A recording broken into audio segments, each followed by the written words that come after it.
Hey everyone, how's it going? Welcome back to part 2 of this hands-on with Maxon intro to rigging workshop. My name's Ellie and I'm a trainer at Maxon, and I'm joined once again with New York animator and longtime C4D artist, Joe Herman. How's it going, Joe? Pretty well, pretty well. Nice to see you again. And thank you everybody for coming and being here.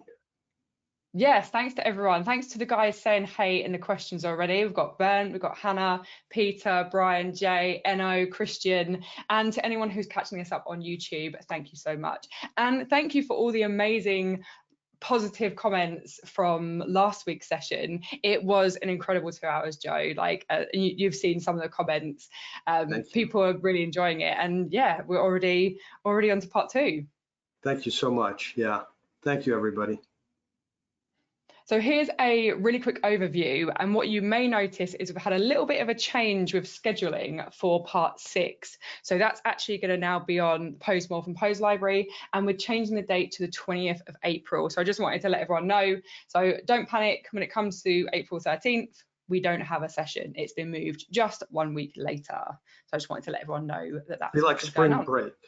Got a little spring break. You guys can catch up on all the previous 5 sessions and do some of your homework for that during that week. Go to the park or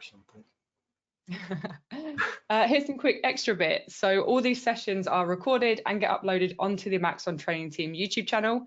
And we also have unlimited access to project files. So Joe's actually been putting together some really great project files, a kind of a start scene and a final scene for the topics that we're going to be covering over this entire workshop. And that Dropbox link, along with all the other links, can be found in the handout section of GoToWebinar. And if you can't find that, then just let me know in the questions area and I can link you to those. That's not a problem at all. And then don't forget, you can follow Joe on Twitter and Instagram at Joe Herman Artist.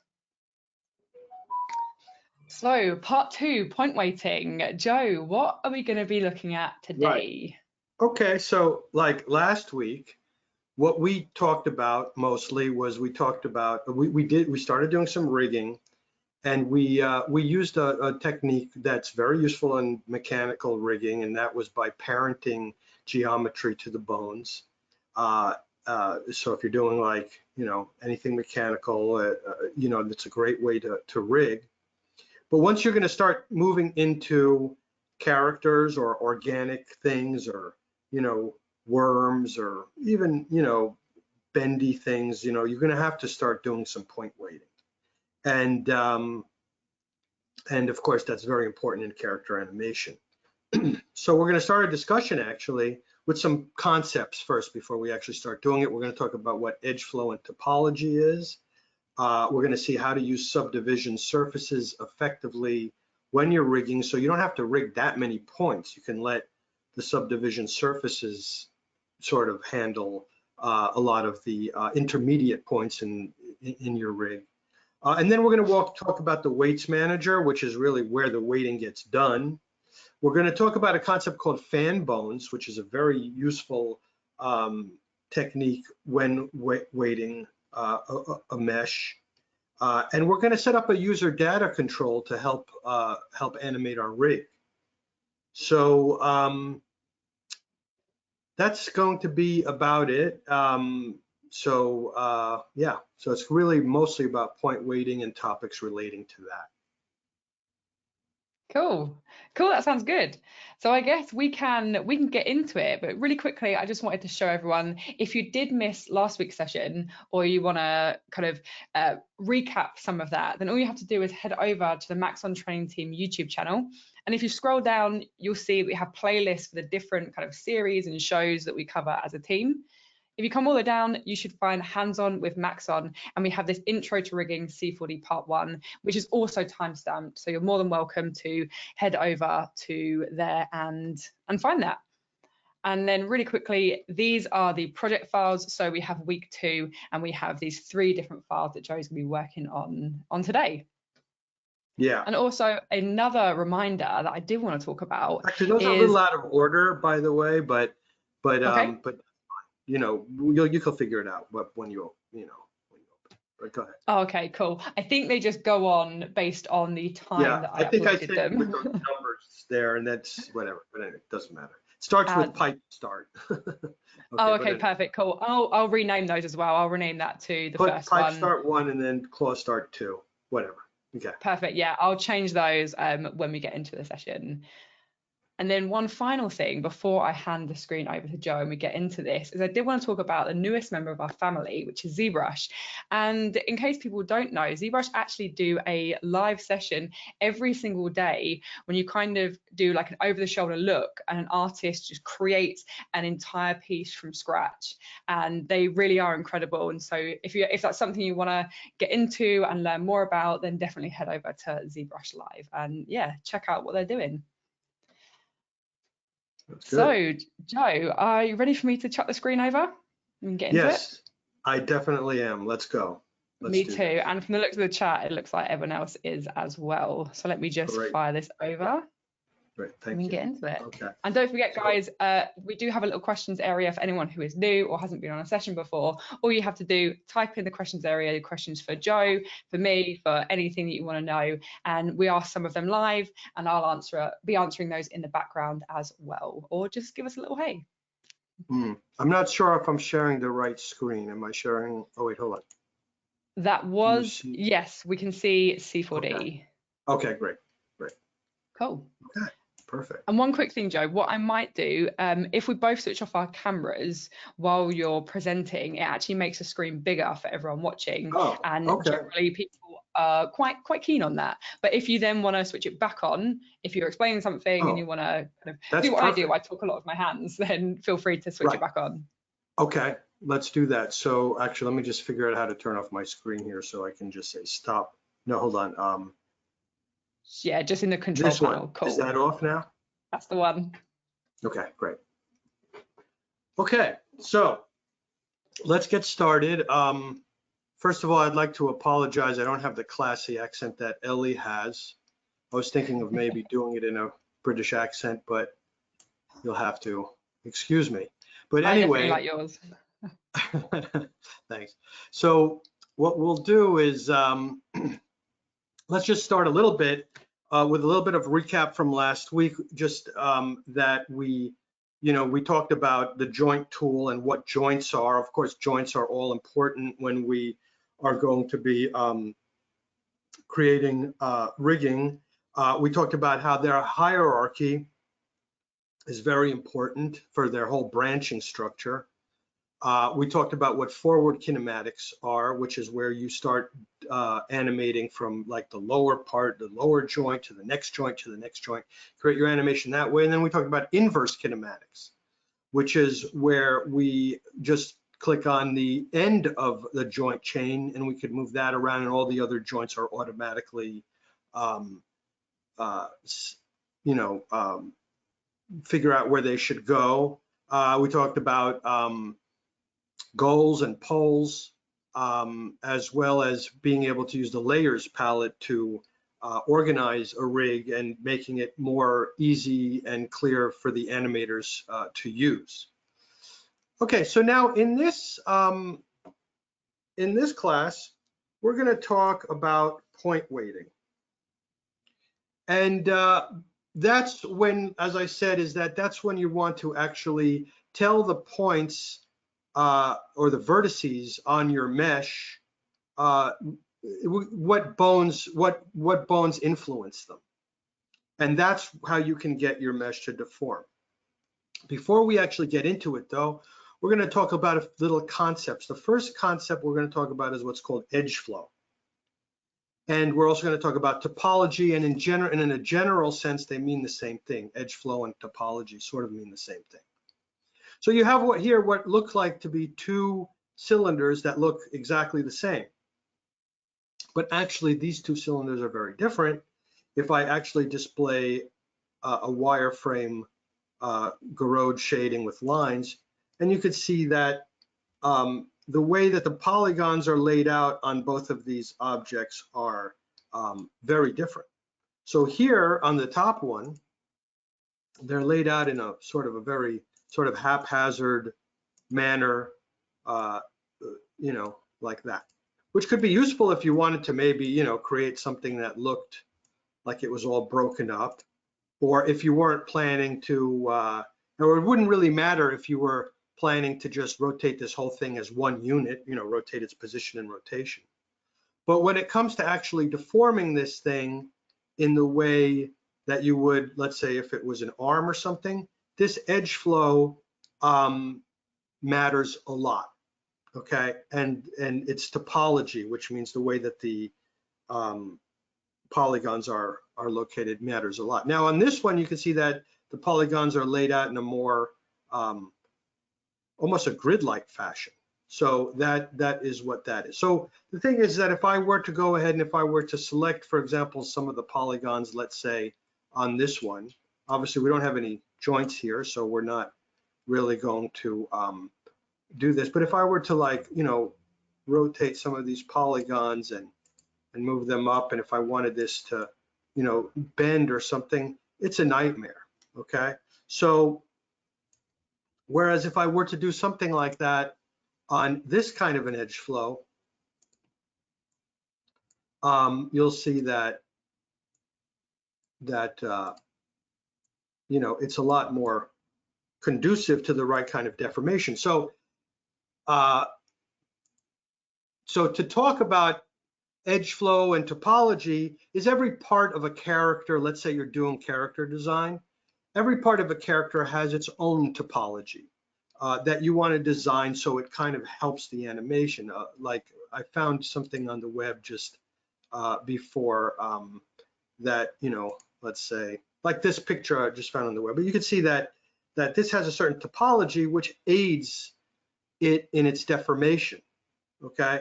So as far as how to get the correct topology, I would suggest you look at a lot of models that were set up for animation. You do some searches online for correct topology, because the way that a mouth is laid out, the polygons around the mouth, the way the polygons are laid out around a shoulder, on a hand, on knees, this is all really important.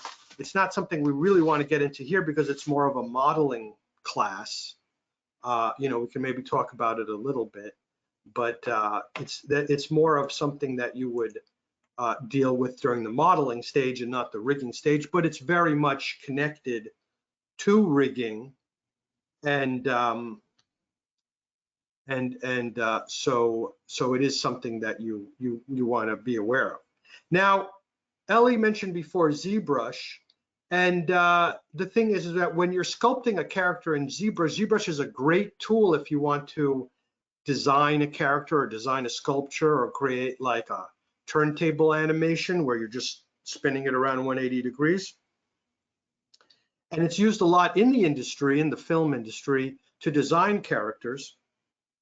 But you can't just really easily take a ZBrush sculpt and start animating it because there'll be too many polygons, because a sculpt is full of very, very fine polygons.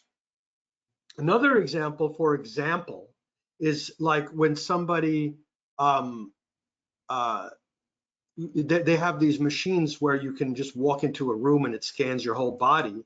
I happen to have kind of one sort of like that. Let's say it's like this one, for example.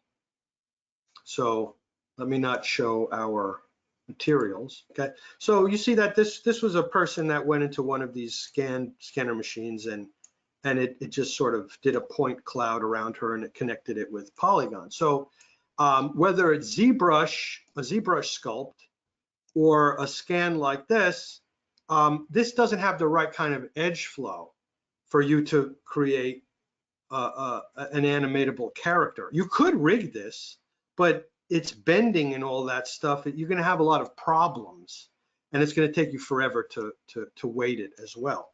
So the question then becomes is what happens if, by the way, a sculpt can also have a lot more. This is already too many polygons. It's like a zillion polygons, but it could even be finer. If in areas of detail, you can have extremely detailed levels of polygon, which looks great, on the screen. If I were to take off the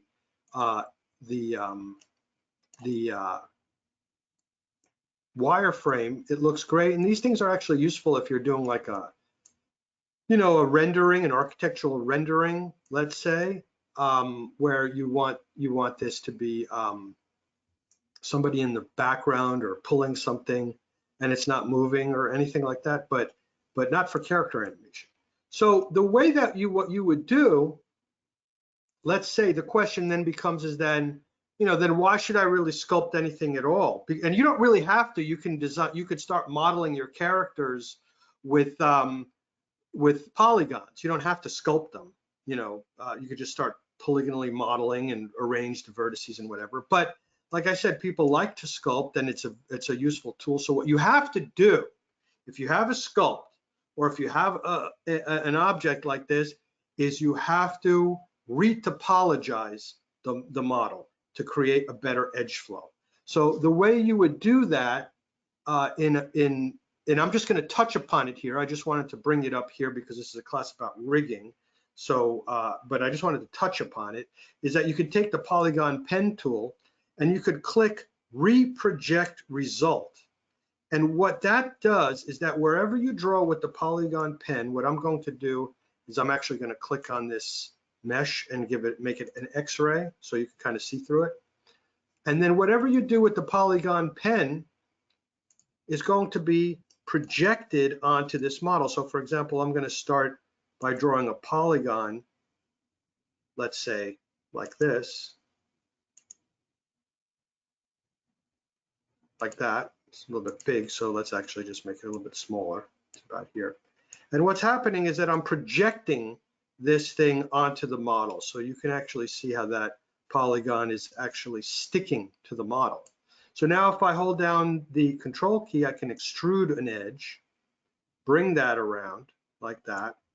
And then you can see how that's kind of like still sticking on the model. And I can keep going around this model like that.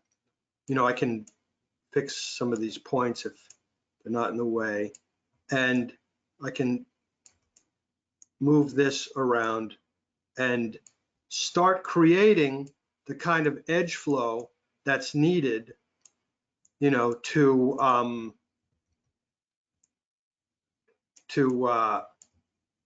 have the right kind of model. And then I can start extruding these up to here and this to there and this up to here. Move this back. Move that over to there. And so I can go ahead and now what's happening is that if I were to hide the thing on the bottom, that's starting to be the kind of edge flow that you would need for proper character animation. So, it's there's an art to it, but just so you know that edge flow, the whole purpose of this discussion right here is to talk about edge flow and topology. You want to basically have the right kind of edge flow on a model. The next thing I wanted to talk about, obviously I'm not going to re-topologize this whole model here because that'll take the whole 2 hours. But the next thing that I wanted to talk about though is the role that subdivision surfaces plays in character rigging.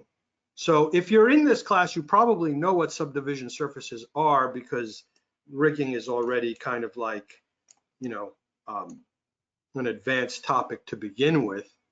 But just in case you don't know is that, and I'll just quickly like, for example, if I make a new file here, if you have sort of an object, let's say the edges of an object like that.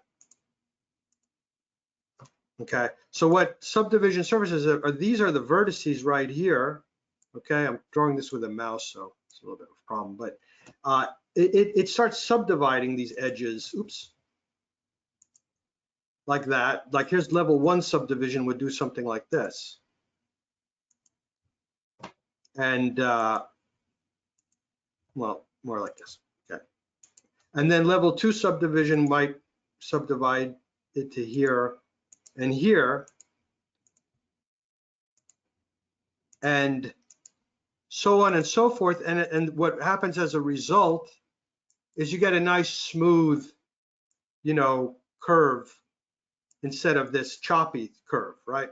So the thing is that that's really useful when you're setting up characters, because let's say, for example, what happens is if I get like a cylinder and I give it, for example, 8 rotation segments, and I'll take off the caps, okay, and I'll give it 2 height segments, and then we'll display it as rotating lines, and then I'll make it an editable object.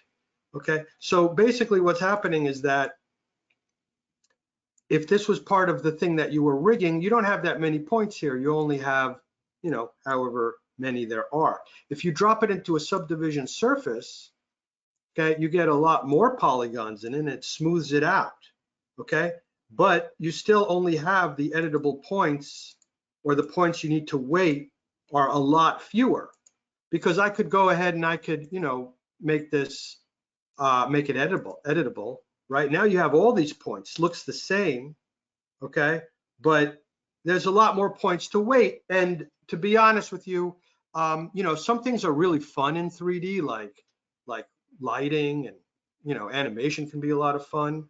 But point weighting, I wouldn't say is that much fun. And the more points you have to weight, the more tedious the job is. So subdivision surfaces can help you, because now you only have to weight a lot fewer points, and the deformations, okay, are like nice and smooth.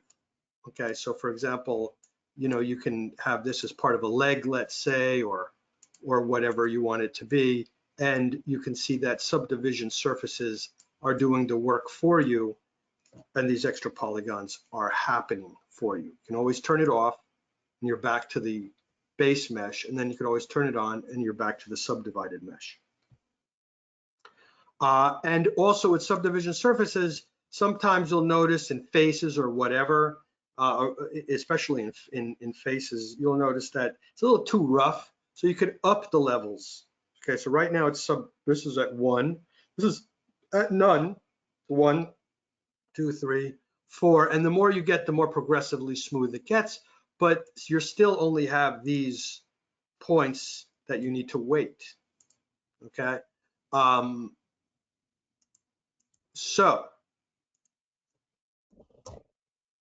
So where we want to use subdivision surfaces, they're our friend when it comes to weighting. So now we're going to get into weighting, the actual point weighting. Are there any questions about any of these concepts so far? Topology, edge flow, subdivision surfaces. Yeah, so we've had a quick question from Gareth. He was wondering, what type of detail would you do your re-topologize to? So what amount of detail?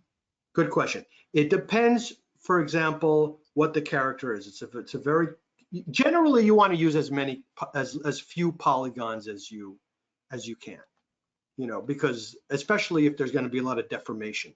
Actually, if a whole unit, like a backpack or something, or like something else is going to be all moving as one unit, doesn't really matter if it's all weighted to one bone. It doesn't really matter how crazy detail you get. But and it also depends on the style of the character. If you're doing something really, photorealistic, that's one thing. If you're doing something cartoony, like Mickey Mouse or whatever, what you want to do is you want to use as few polygons as you possibly can get away with, and that comes with practicing with modeling. And then what you want to do is you want to use subdivision surfaces to then smooth it all out, because like you could even go back to this thing that I was doing for her, for this woman, whatever. I could put a subdivision surface on this, and then the edges are going to be a little bit weird, but you could see that I'm smoothing it out, hang on, yeah, I've smoothed it out to, here's it without it, here's it with it. Okay, so as far as the polygons you create, you always want to keep in mind that you're going to be throwing it into a subdivision surface thing at some point, probably. And then as far as like little detail, like veins and stuff like that, that you can handle with something else like bump maps or normal maps. Okay, so the thing is that you don't want to get bogged up in like veins or little things like that. Those will be handled by the normal maps.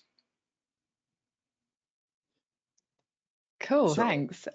And Greg was wondering, would you keep the subdivision surface after rigging, or would you convert it to an object? If the latter, would all the vertices created by the subdivision surface get appropriate weight? Right. Okay. So the answer is whether you should actually, you know, you should actually convert your subdivision surfaces to editable meshes as a final step. And the answer is that there are some reasons why you might want to do that, okay? And there are some reasons why you don't want to do that. I often don't do that because, like I said, it handles the smoothness for you. But there are some reasons why you would want to do it. First of all, the UV painting is a little bit better, in which case you would have to weight those points manually. You know, you'd have to go in and go in and check the old points. But we're actually going to talk a little bit about auto weighting and stuff in a bit. So, so generally, there are sometimes you want to put subdivision surfaces in and then make it editable and then weight that, if you don't want to have any subdivision surfaces on your mesh.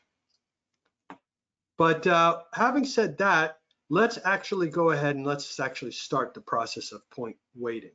So what I'm going to do is we're going to use a very simple example, which is this cylinder again, okay?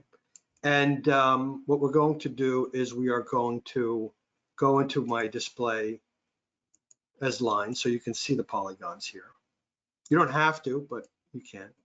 I will put a subdivision surface on it to make it smoother. You can see how it's gotten a little bit smoother with, here it is off, here it is on, okay? And by the way, I'll go back to the object mode. Right now, we're actually viewing the isoparms. So what that is that shows you the actual points and edge flow of the original points. If I went to wireframe, you actually see all the subdivided polygons, which can be helpful, but it's not really that helpful. Or you could just see the isoparms, where these are the actual editable points on the mesh. So often you work in this isoparms mode. So anyway, but whatever it is, we have like a simple editable mesh inside a subdivision surface with its subdivision level at 2. So let's go to a front view. Front view. By the way, we also need to change this to isoparms if we just want to see the isoparms. Kind of a funny word there, but all right, now what we want to do is we want to start creating our joints, just like we did last class. So by the way, if you're in point mode, it's better to, when you're working with joints, to be in model mode. So actually, so basically what we're going to do is we're going to go ahead and we're going to go to the character menu and we're going to choose the joint tool. Now, if you don't want to always go into this character menu to choose the joint tool, you notice that I've actually docked it onto my palette here, okay? And the way that you could do that, so that way you don't always have to go digging into the menu, is you can go into the window menu under the command manager, type in joint, and simply just take that and drag it up there into the thing. So I actually don't need to have 2 of them in there. So I'm going to delete them, actually. Does anybody know how to delete these things? Because I forgot how to delete them. Let's see. What's that you're trying to delete those in there? Adding these things. But anyway, whatever. So now I've got 2 of them in there. Okay. Since some things changed in R25, the whole interface changed, so it's a little bit different. Anyway, so we've got 2 joint tools. We'll just deal with 2 of them. So if I select the joint tool, okay, and if I control click, I make my first joint. There it is. By the way, I had turned off the root null on the joint, so it doesn't make a root. Okay, so we go ahead, create it. There's our first joint. We're going to go into the center of this thing. We're going to create our second joint. Okay, and we're going to go to the end of it, and we're going to create our last joint. So we've created 3 joints. They're in a hierarchy. And what we're going to do is we're going to name the first joint. We're going to call it, just so that we're not having joint 1, joint 2, we're just call it first. We're going to double click the second one. We'll call it mid. And we're going to double click the third one. We're going to call it tip. Okay. So we've got these 3 joints there, and we've got this cylinder, and we're ready. And you can see that these joints are right inside of that cylinder because everything was zeroed out. And what we're going to try to do is we are going to, by the way, you can also drag out this palette here and put it on the side, which is what we did in the last class. So if I click on this middle joint, and I choose the rotation tool, you can see that I rotate this middle joint, but nothing is connected to it. So what we can do is we could last week we just dragged it as a child. We just dragged the geometry as a child, and we moved it, and now it'll move with that joint. But then it doesn't work with this joint. So we put it on this joint, and we try to move this joint. It'll move with this joint, doesn't move with the other joint when it's time to move the other joint, okay? So that's why this parenting doesn't work here, and we have to start point weighting this thing. So the first thing you need to do is you need to bind this mesh to these joints. And there's 2 ways to do that. There's an automatic way and there's a manual way. So the automatic way is that you need to, all you have to do is to select the joints and left click the thing you want to bind it to. I didn't select the subdivision surface because it doesn't make sense to do that. So I select these 4 objects and I simply just click this bind command in the character menu. So I click bind, and 2 things happen as soon as I do that. First of all, the cylinder object, this editable mesh, gets a weight tag. And in this weight tag, if I click it, you'll see the names of the joints stored, okay? And those are the joints we're going to be binding to.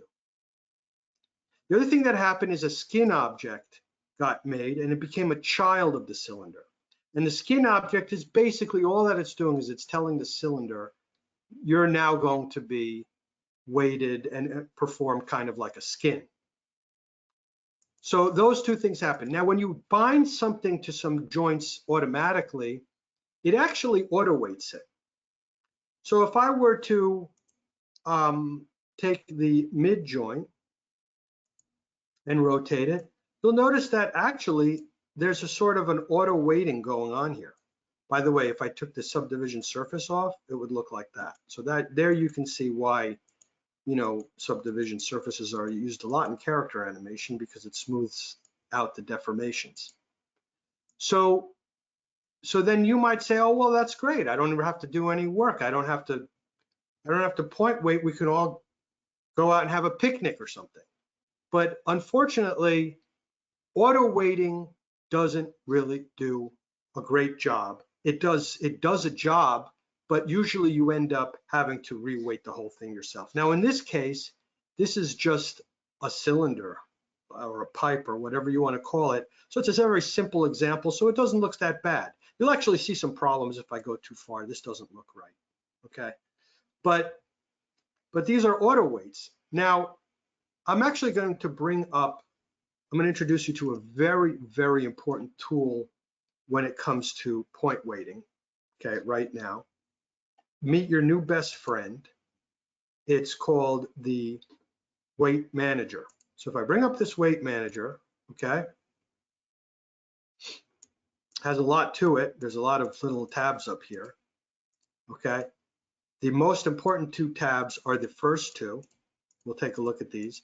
This third one is somewhat important, and the other three are not really that important unless you want to do things with auto weighting or whatever. But what I usually do is I go over here to this 3 horizontal lines here, and I just drag it to the left of the viewport, maybe make it a little thinner, okay? And the other thing that I do is that these first two tabs, if you shift click it, it shows both of these at the same time. And this is the classic way you work with the weights manager. Now, this is what this joints area here, which is actually, if I shift click it, it's down here, shows you the joints that this thing is, you can weight to. So it's first, middle, mid, and tip. And this upper area has different commands we're going to go over, which help you during point weighting. Now, if I were to turn off the subdivision surface here, actually, I'm going to straighten out, oops. Yeah, I'm straighten out this bone. So if I were to turn off the subdivision surface on this cylinder, you can see that with these bones, if I select all these different bones, there's actually gives us an indication of how the points are weighted. Okay, so this bone is red, so it shows you that these points are influenced by that joint. And this is this next one, that's green, so it shows us what points are being influenced by that. And then the tip is blue, it's not really influencing anything. If I click it, it's all black, that means it doesn't have any influence at all. So if I go here, I'm going to go to the point mode, by the way. And if I hover over, let's say, this joint right here, it actually tells us that this joint that it gives us as cylinder, that's the name of the object, it's called cylinder. It's point number 6 on the cylinder, okay? And it has a total weight of 100%, and that point is being weighted to the mid joint 100%. If I go now to the weights thing over here, and if I find joint 6, I mean point 6 right here, it tells you here's the mid, right? It says it's being weighted at 100%, and its total weight is 100%. So it's really just saying, giving you the same information here as it is here under the weights. Now, actually, we're going to talk about what's called normalization in a minute, because really, you want the total weights. You'll notice that some of these points with the auto weighting are being weighted to more than one joint, okay? Their joints are distributed. I mean, their influences on the point are distributed to more than one joint. For example, this point right here, is being weighted 82.03% to the first joint and 17.97% to the mid joint. But you'll notice is you might say, okay, why those numbers? You know, that if you add both of those numbers up, you'll get 100%, because points need to be weighted 100% in total. Okay, if they're not weighted 100%, you're going to have problems. So a point is normalized when the total sum of all of its weights equals 100%. Okay. Hey Joe. So, okay, go ahead. Sorry, I got two quick questions based on what you're doing right now. Charles is wondering, so he's not getting the shading that you're getting, so that's like the color shading on the model. Is there an option or setting Right. Okay, very important. That. If you want to see the color shading of the model, that's a very good question, actually. If your subdivision of surface is on, you're not going to see it. Okay, that's the first thing. The second thing is that if your cylinder is not selected, okay, you're not going to see it either. Okay, the object. Okay, and the third thing is that if the bones, if you don't shift click the bones, you won't see it either. And the fourth thing is that if the weight manager is not out, you won't see it either. So you have to have the weight manager out. Actually, on this one, you might want to wait to follow me until the next demo, but you could also follow me on this one too. But you have to make sure the weight manager is out. Okay. You have to make sure that the subdivision surface is not on. You have to make sure that the cylinder is selected and that the bones are selected. If you only click on the first bone, you're only going to see the weighting of the first bone. If you only click on the second joint, you're only going to see the weighting of the second joint. So to see all of them, you have to select all of the joints. Okay. So this is more theoretical in a way, but okay, but you can follow. It's up to you if you want to follow. So, but on this part, you might want to watch. All right. So the thing is that so we talked about how to automatically bind this mesh to these joints, okay? But you can also manually bind them, and I'm going to show you how to manually bind them to these joints. Remember, we automatically bound them by choosing this bind command. We selected these 3 joints as well as the mesh, and we click bind. Okay, so now I'm going to get rid of the weight tab. I'm going to get rid of the skin tab. Okay, I'll leave the weight manager up again, and we're back to where we started. Okay. There's no binding going on between this cylinder tab, the cylinder object, editable mesh, and these joints. So in order to weight the joint, the mesh manually to these joints, okay, we right click on the cylinder tab, okay, we go to the rigging tags and we choose a weight tab, and we get a weight tab just like we got a weight tab when we did it automatically. Okay, and then we have to tell this weight tab which joints we want to weight to. So we select these 3 joints, and this time we just drag them in. We got to click on the weight tag. Otherwise, if you have to click this first and then click on the weight tab. We drag the joints in there. So now they're stored in there. And then we simply create a skin object and make that a child of the cylinder. And now we're back in business, except for one difference. When you weight things manually, like this, then it doesn't do auto weighting. It only does auto weighting when you choose the bind command here. Okay, so hopefully that's clear. If you have any questions, just interrupt me.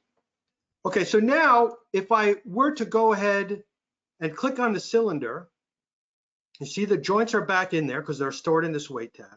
But you'll notice that with all the joints selected, there's no weighting because we weighted this thing manually, which is good because I want to show you how to weight. So I don't need the auto weights. You could always delete the auto weights or like override the auto weights, but what for? We're going to learn how to weight right now, so we don't want any auto weights. Okay, is that clear? I hope that's clear. Now, so let's talk about weighting a point manually. Okay, so if I were to like, let's say I want to take this point right here. So we can see it's number 78 on the cylinder object, and it has a weight of 0. Okay, so if I click on that point, okay, if I click on that point, you have to be in the points mode to do this, by the way.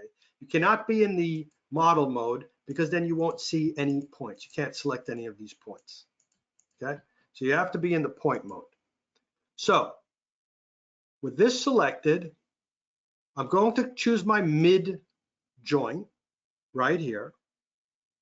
I'm going to make the mode absolute. Now, what does that mean? Mode absolute. That means that every time I select the weight onto this joint, it's going to make it an it's going to add it absolutely. So if there's something, a weight there before, it's going to delete that weight and make it the new weight. Okay? There's other modes here. There's add, subtract. This will subtract the weight from the current weight. This will add the weight to the current weight. There's smooth, bleed. There's other things here.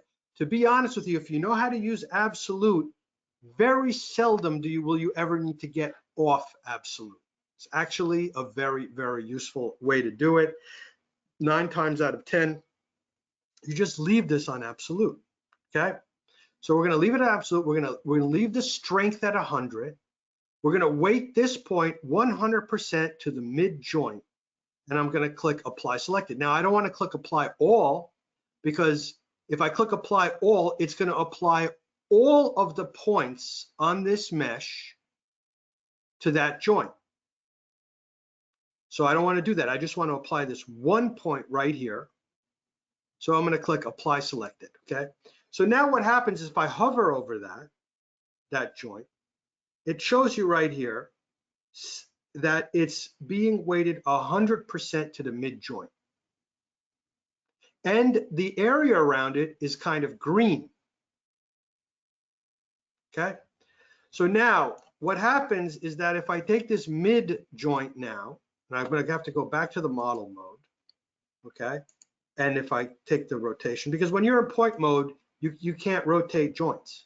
You have to go back to the model mode. If I were to start rotating this, you'll notice that that point is being weighted 100% to that joint. Okay?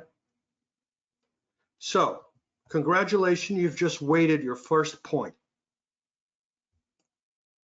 So now the thing is that you might ask yourself, oh, well, then I suppose it would make sense if you were to, actually, this is on by default. You might ask yourself, oh, well, it makes sense that you were to, if you make it 50%, okay, and click on this cylinder and click on the mid joint and then click this point here. Go to the point mode. You have to go to the point mode first. And you click on this point, and then if I do it 50% apply selected, then it'll only apply it 50% to that joint, okay? And the thing is that if I were to hover over this joint now, it still says 100%. You're like, well, I don't understand what's going on right now because I just weighted it 50% to that joint. We'll go to the weights tab, and you can see where only one point is weighted. It's weighted 100% to the mid joint on the cylinder object for a total weight of 100%. So you're like, what's going on here? And that's because this auto normalize button is selected. And the auto normalize is always going to try to make that joint 100% of weight. Okay? That's what its function is. If I were to take that off and if I were to do this at 50%, you notice that the green gets a little darker. Okay? And you'll notice that if I were to take the mid joint right now, and if I were to try to start weighting it, it kind of lags behind 50%. It's not on the joint 100%. So, but if I go to the weights thing, it's flagging us.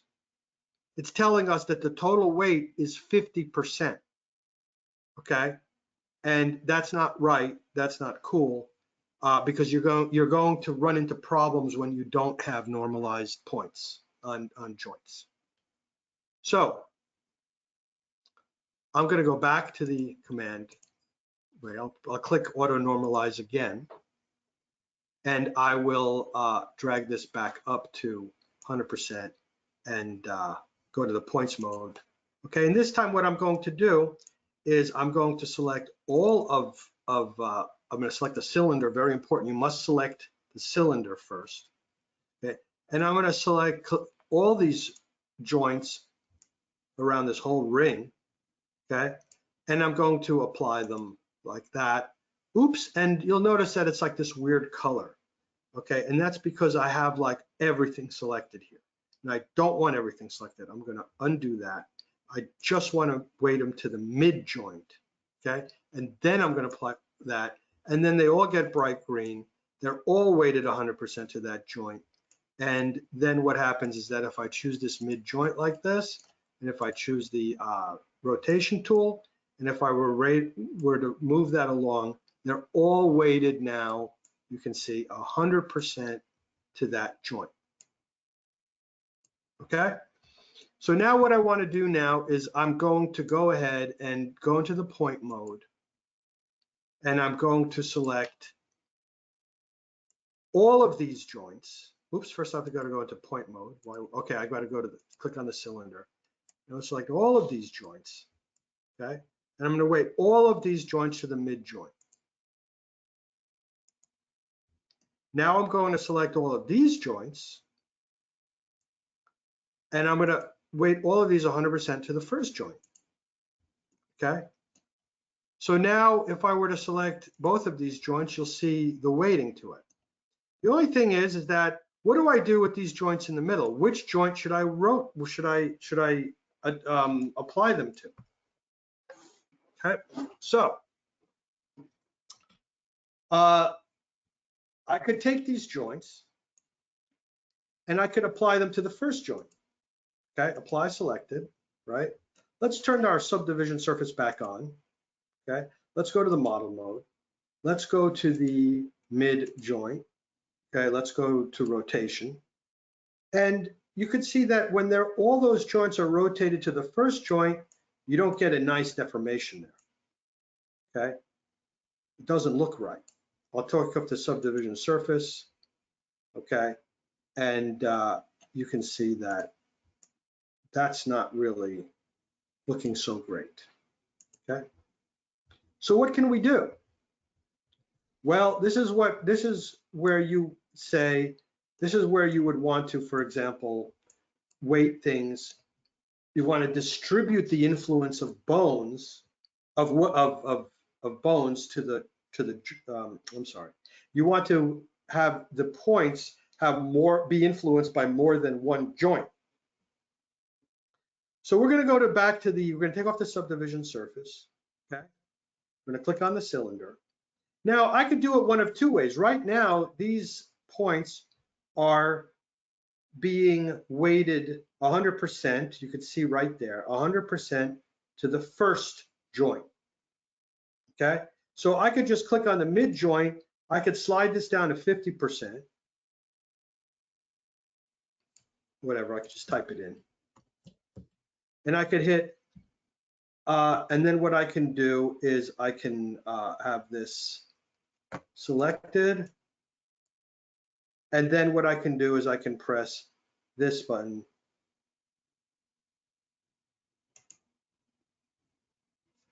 Actually, hang on one second.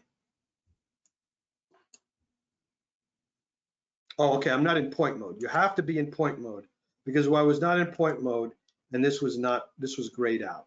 Okay, so if you're like, well, why is that grayed out? Why can't I apply this selection? It's because you're not in point mode.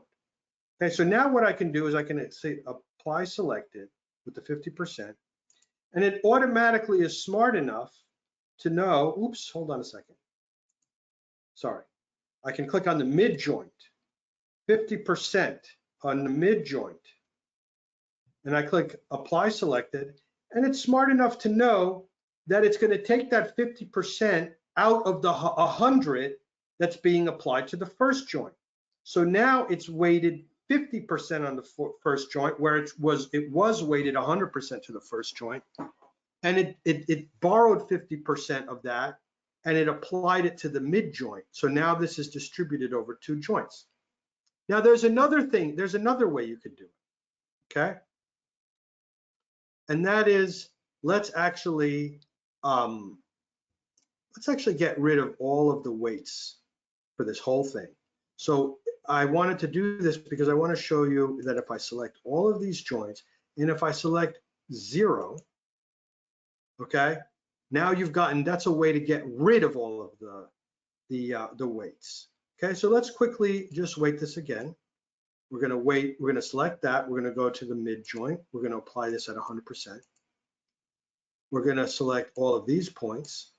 Okay, we're going to apply these to the first joint at 100%.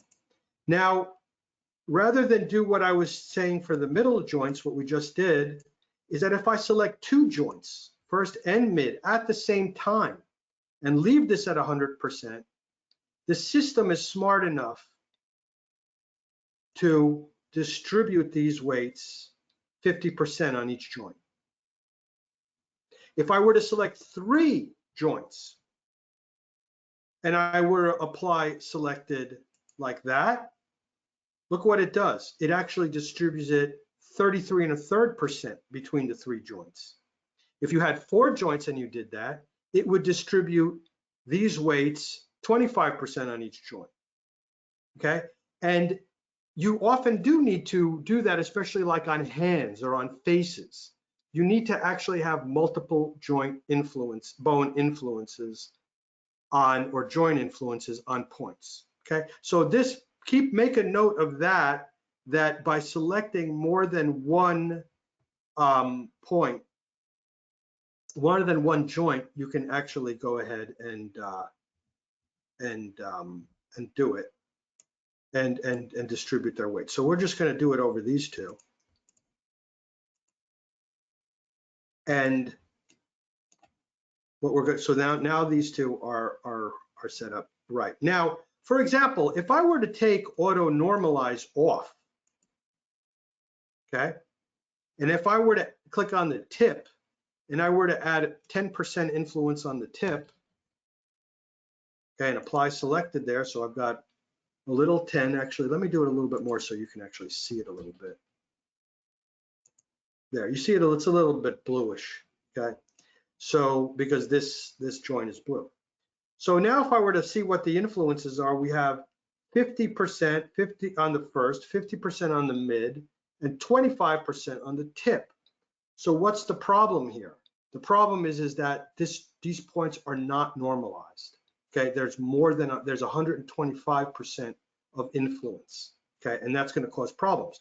If you go to the weights thing over here, you could see that all of those points are actually being flagged as having too much weight on them. That's why they're red here. See, there's 50, 50, and 25. Okay, so that's not good. So just keep in mind that that's what this auto normalize does.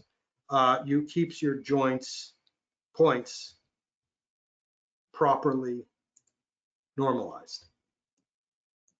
Now, if I were to click on my subdivision surface now, okay, go to object mode or model mode, whatever you want to call it, choose the rotation tool, and now if I want to rotate this a little bit, now you see that this joint is behaving much nicer. Okay, and you can certainly do that. And that's a great way to do it. However, at a certain point, so point weighting like that is very useful, especially when it's on the surface of something, okay?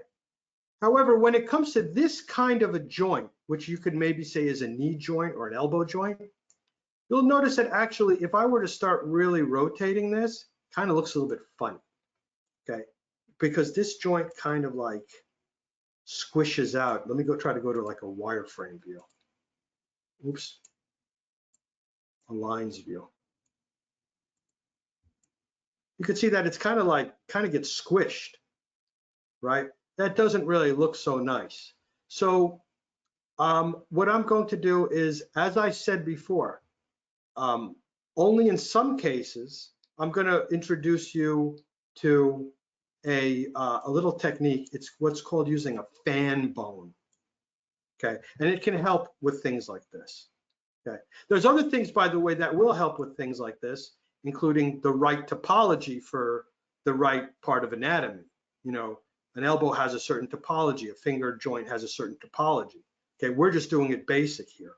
But this actually will help you in many things, and that's through the use of what's called a fan bone. So what is a fan bone? Okay, so we're going to go to a front view. Okay, and what we're going to do is we're going to let's actually hide the geometry. So we just have these two bones. Okay, we'll take the joint tool and we'll create a bone like this. And what we'll do is we will go ahead and call it fan. And we will call it fan, we'll call the other one fan tip. Okay, and what we'll do is we'll take the fan joint and we'll make it a child of the middle joint. And it draws a bone to it, but we don't care because we're going to take this fan joint and we're going to zero out its coordinates and its rotation. So that joint is completely coinciding with the mid joint. Okay, because we zeroed it out on it, right? And now what we want to do is, I want to have this joint. I'm going to close the weight manager temporarily, so we're back to the full screen. What we want to have this joint to be rotated a little bit. We want it to be rotated half of this joint and half. In other words, we want to blend the rotation. Before we were blending the points between the influences of two joints. Now I want to blend the rotation of this joint between these two joints. Okay, it's the same concept, but I'm not blending points, I'm blending the bone.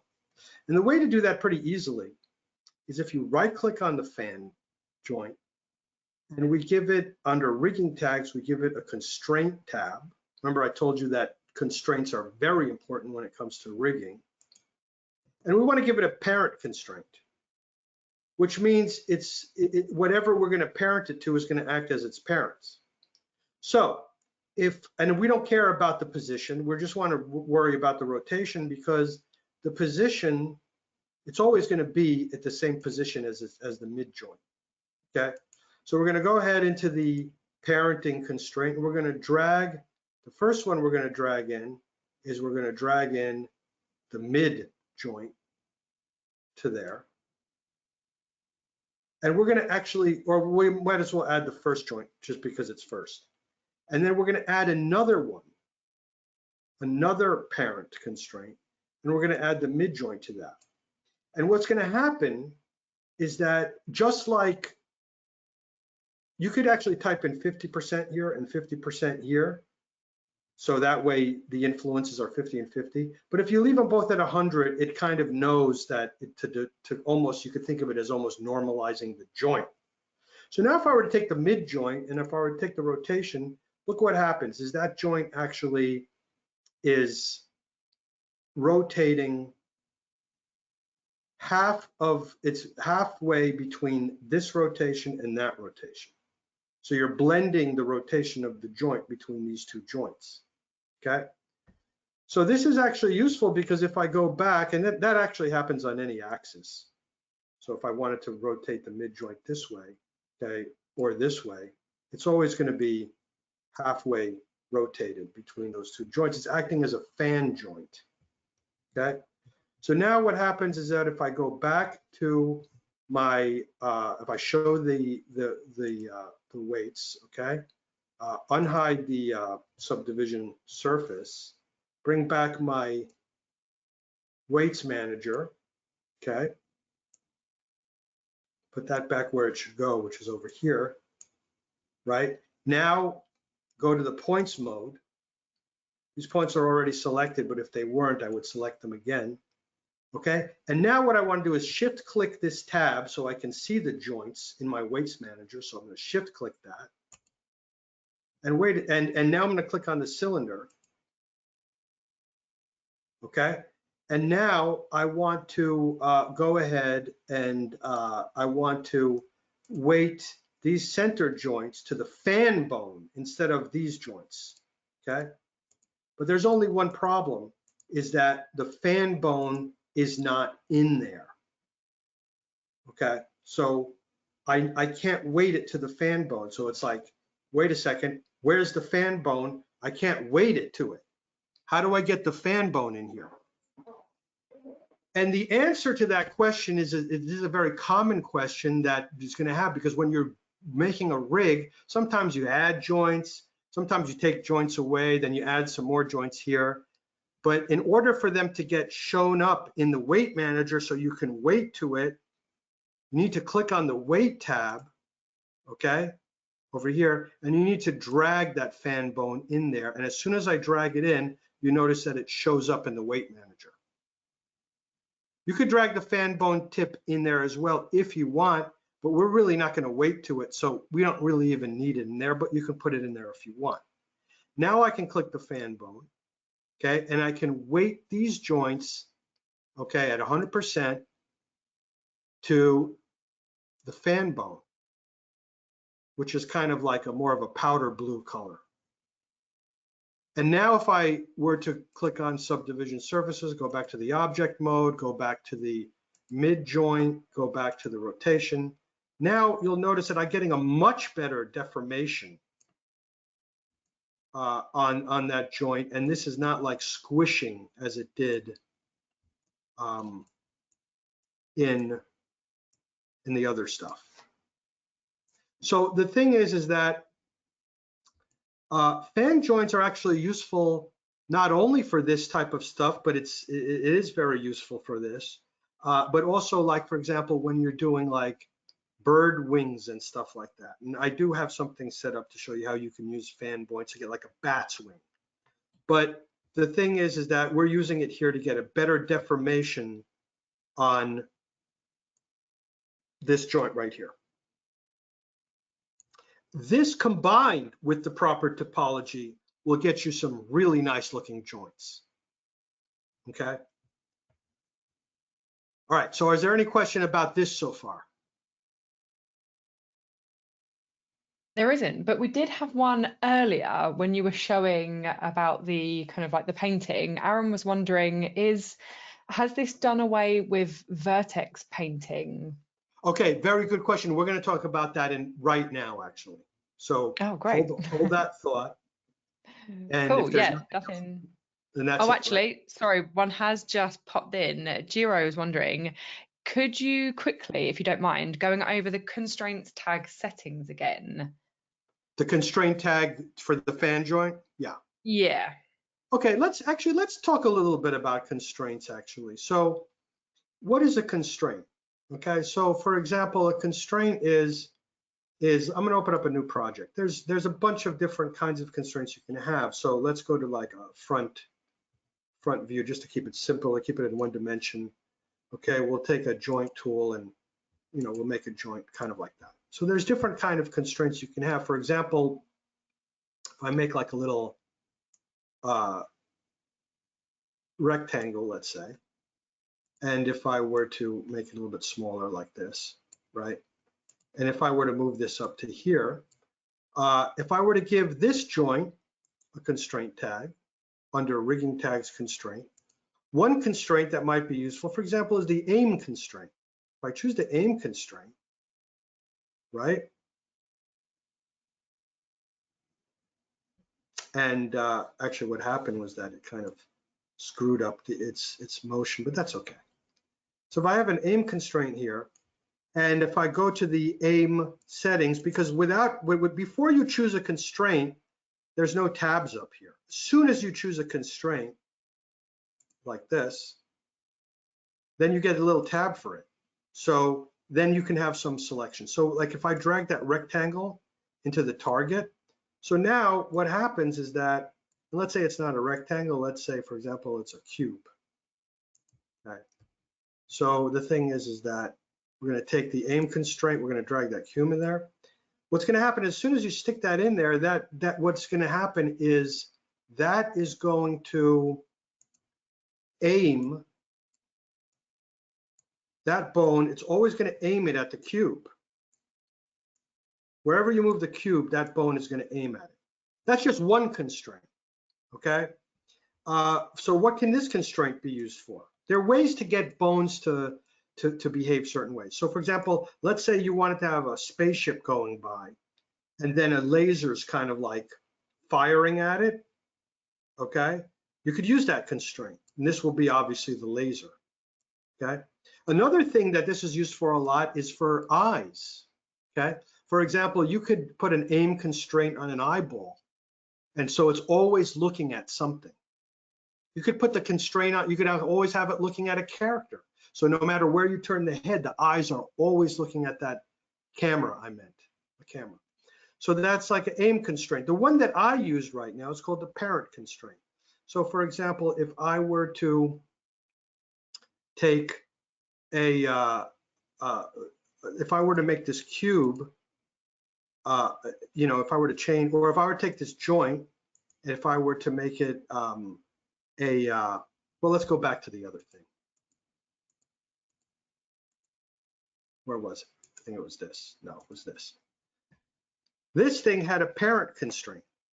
So the one that I chose was parent, okay? And what I did was that I told this bone, for example, if I make a little box out here,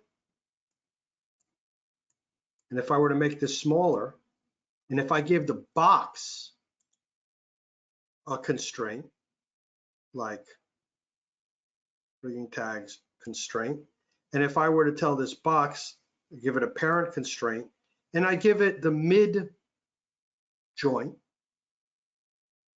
as its parent, so I click on the little tab for parent, I give the mid joint make that its parent, okay? So now whenever I move this mid joint, that joint moves with it because it's a constraint, it's constrained to it. However, if I were to give it on something else, like I make another box out here, and I were to tell this first cube I were to add another target and make it this other cube, now it's constrained to two things, okay? And since it's constrained to two things, and if I were to move this, you'll see it actually is being influenced by both things, okay? It's being influenced by both objects. And actually, this is going to be useful later. But you see, it's blending the constraint between the two objects. So that's exactly what we did here. We made the fan bone have two parents, which was going to be the first joint and the mid joint. And as a result, the fan bone blends its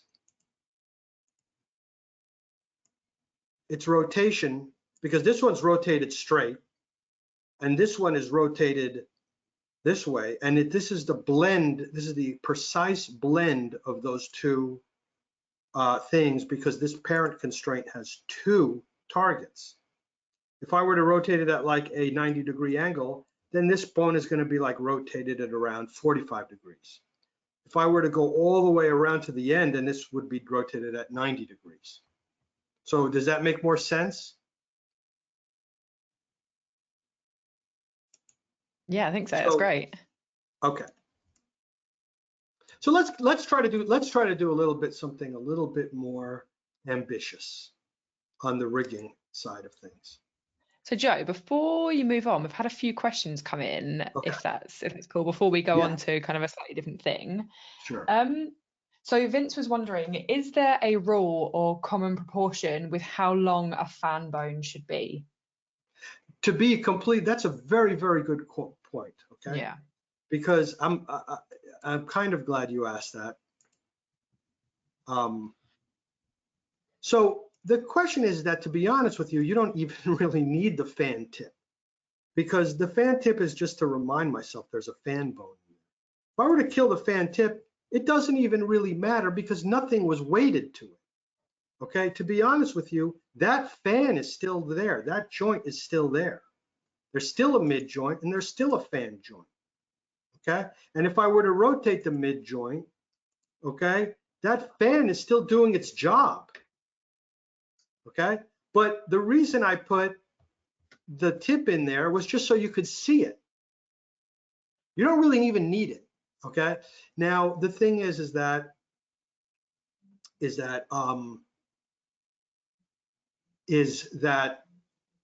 so it can be any size.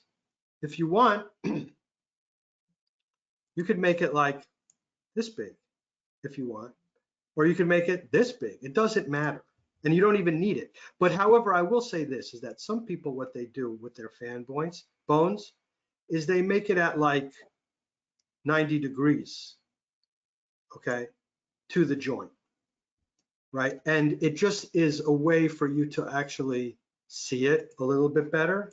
It's still doing its thing, see?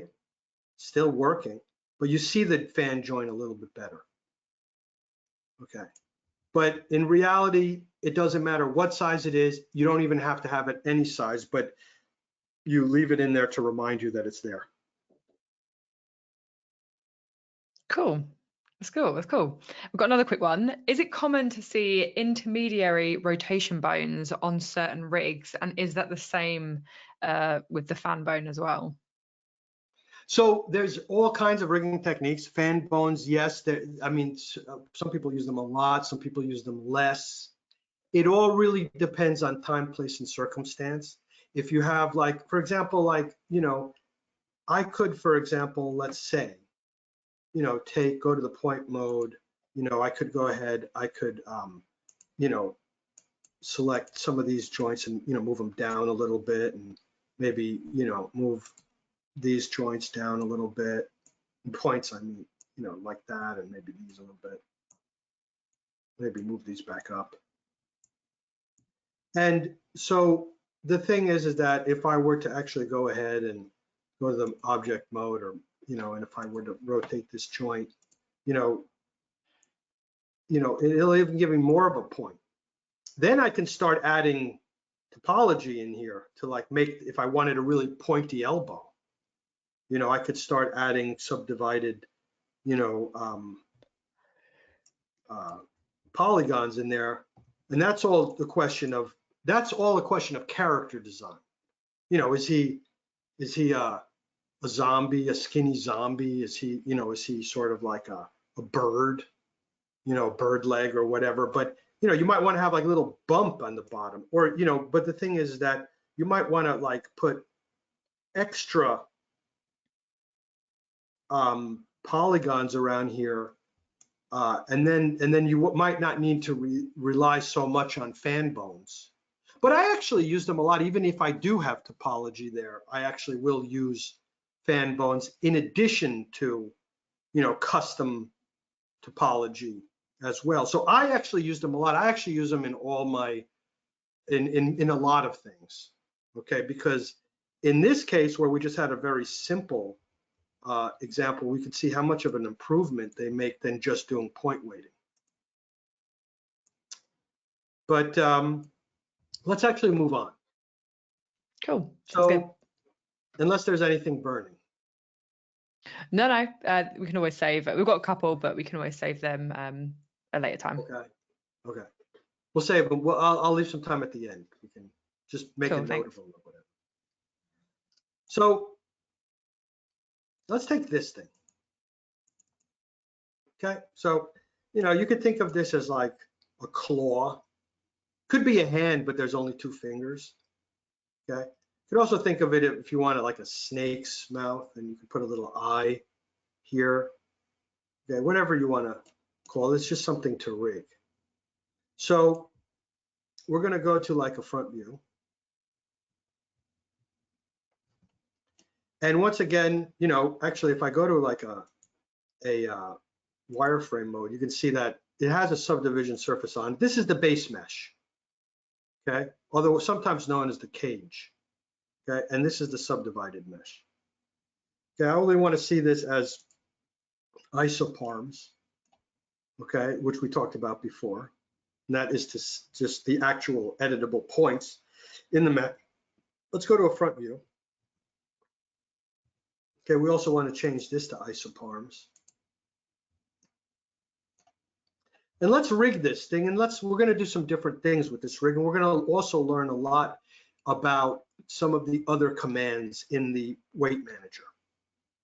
Okay, so we're going to go ahead and we're going to change the joint tool, and we are going to shift click here create our first joint. Oh, it's creating a root null. I don't want that. Okay, so I'm going to uncheck root null. And we're going to create our first joint right here. Okay, we're going to move up to the center of this thing, which is going to be right around here. Okay, we're going to control click there to create the second one. Okay, we're going to go up to this right here, this area right here. We're going to create that. Okay, and then we're going to go up to, I don't know, maybe about here. It could be smaller, but what the heck, we'll go to right about here. And you know, what I'll do is, I mean, if this was an arm, I'd probably name this joint bicep, and I'd name this joint forearm, and I'd name this wrist, and then I name this wrist tip. Since it's kind of unclear what this is, I'm just going to call it lower. And then I will call this one upper. But I will call this one wrist. You can call it neck if you want. Okay, and then I will call this one in the top, I will call it wrist tip. Okay, so we've got a bunch of joints there. And now what I want to do is I want to create little joints for the fingers. Okay. Now, since this is a symmetrical object, okay, what I can do is on the joint tool, I can, so far when we drew these first joints, the symmetry was off. There was none. So we're going to put a draw symmetry on this bone. Okay. And I'm not going to, if I were to start clicking right now, since the wrist tip is selected, it's going to want to connect that joint. I don't want to connect that here. As a matter of fact, I don't want to, I'll decide what I want to connect it to later. So I will just click off, so there's nothing selected. So if I start a new joint chain, okay, it's not going to be a child of anything. It's going to be sort of on the root. Why is there an X? Hold on.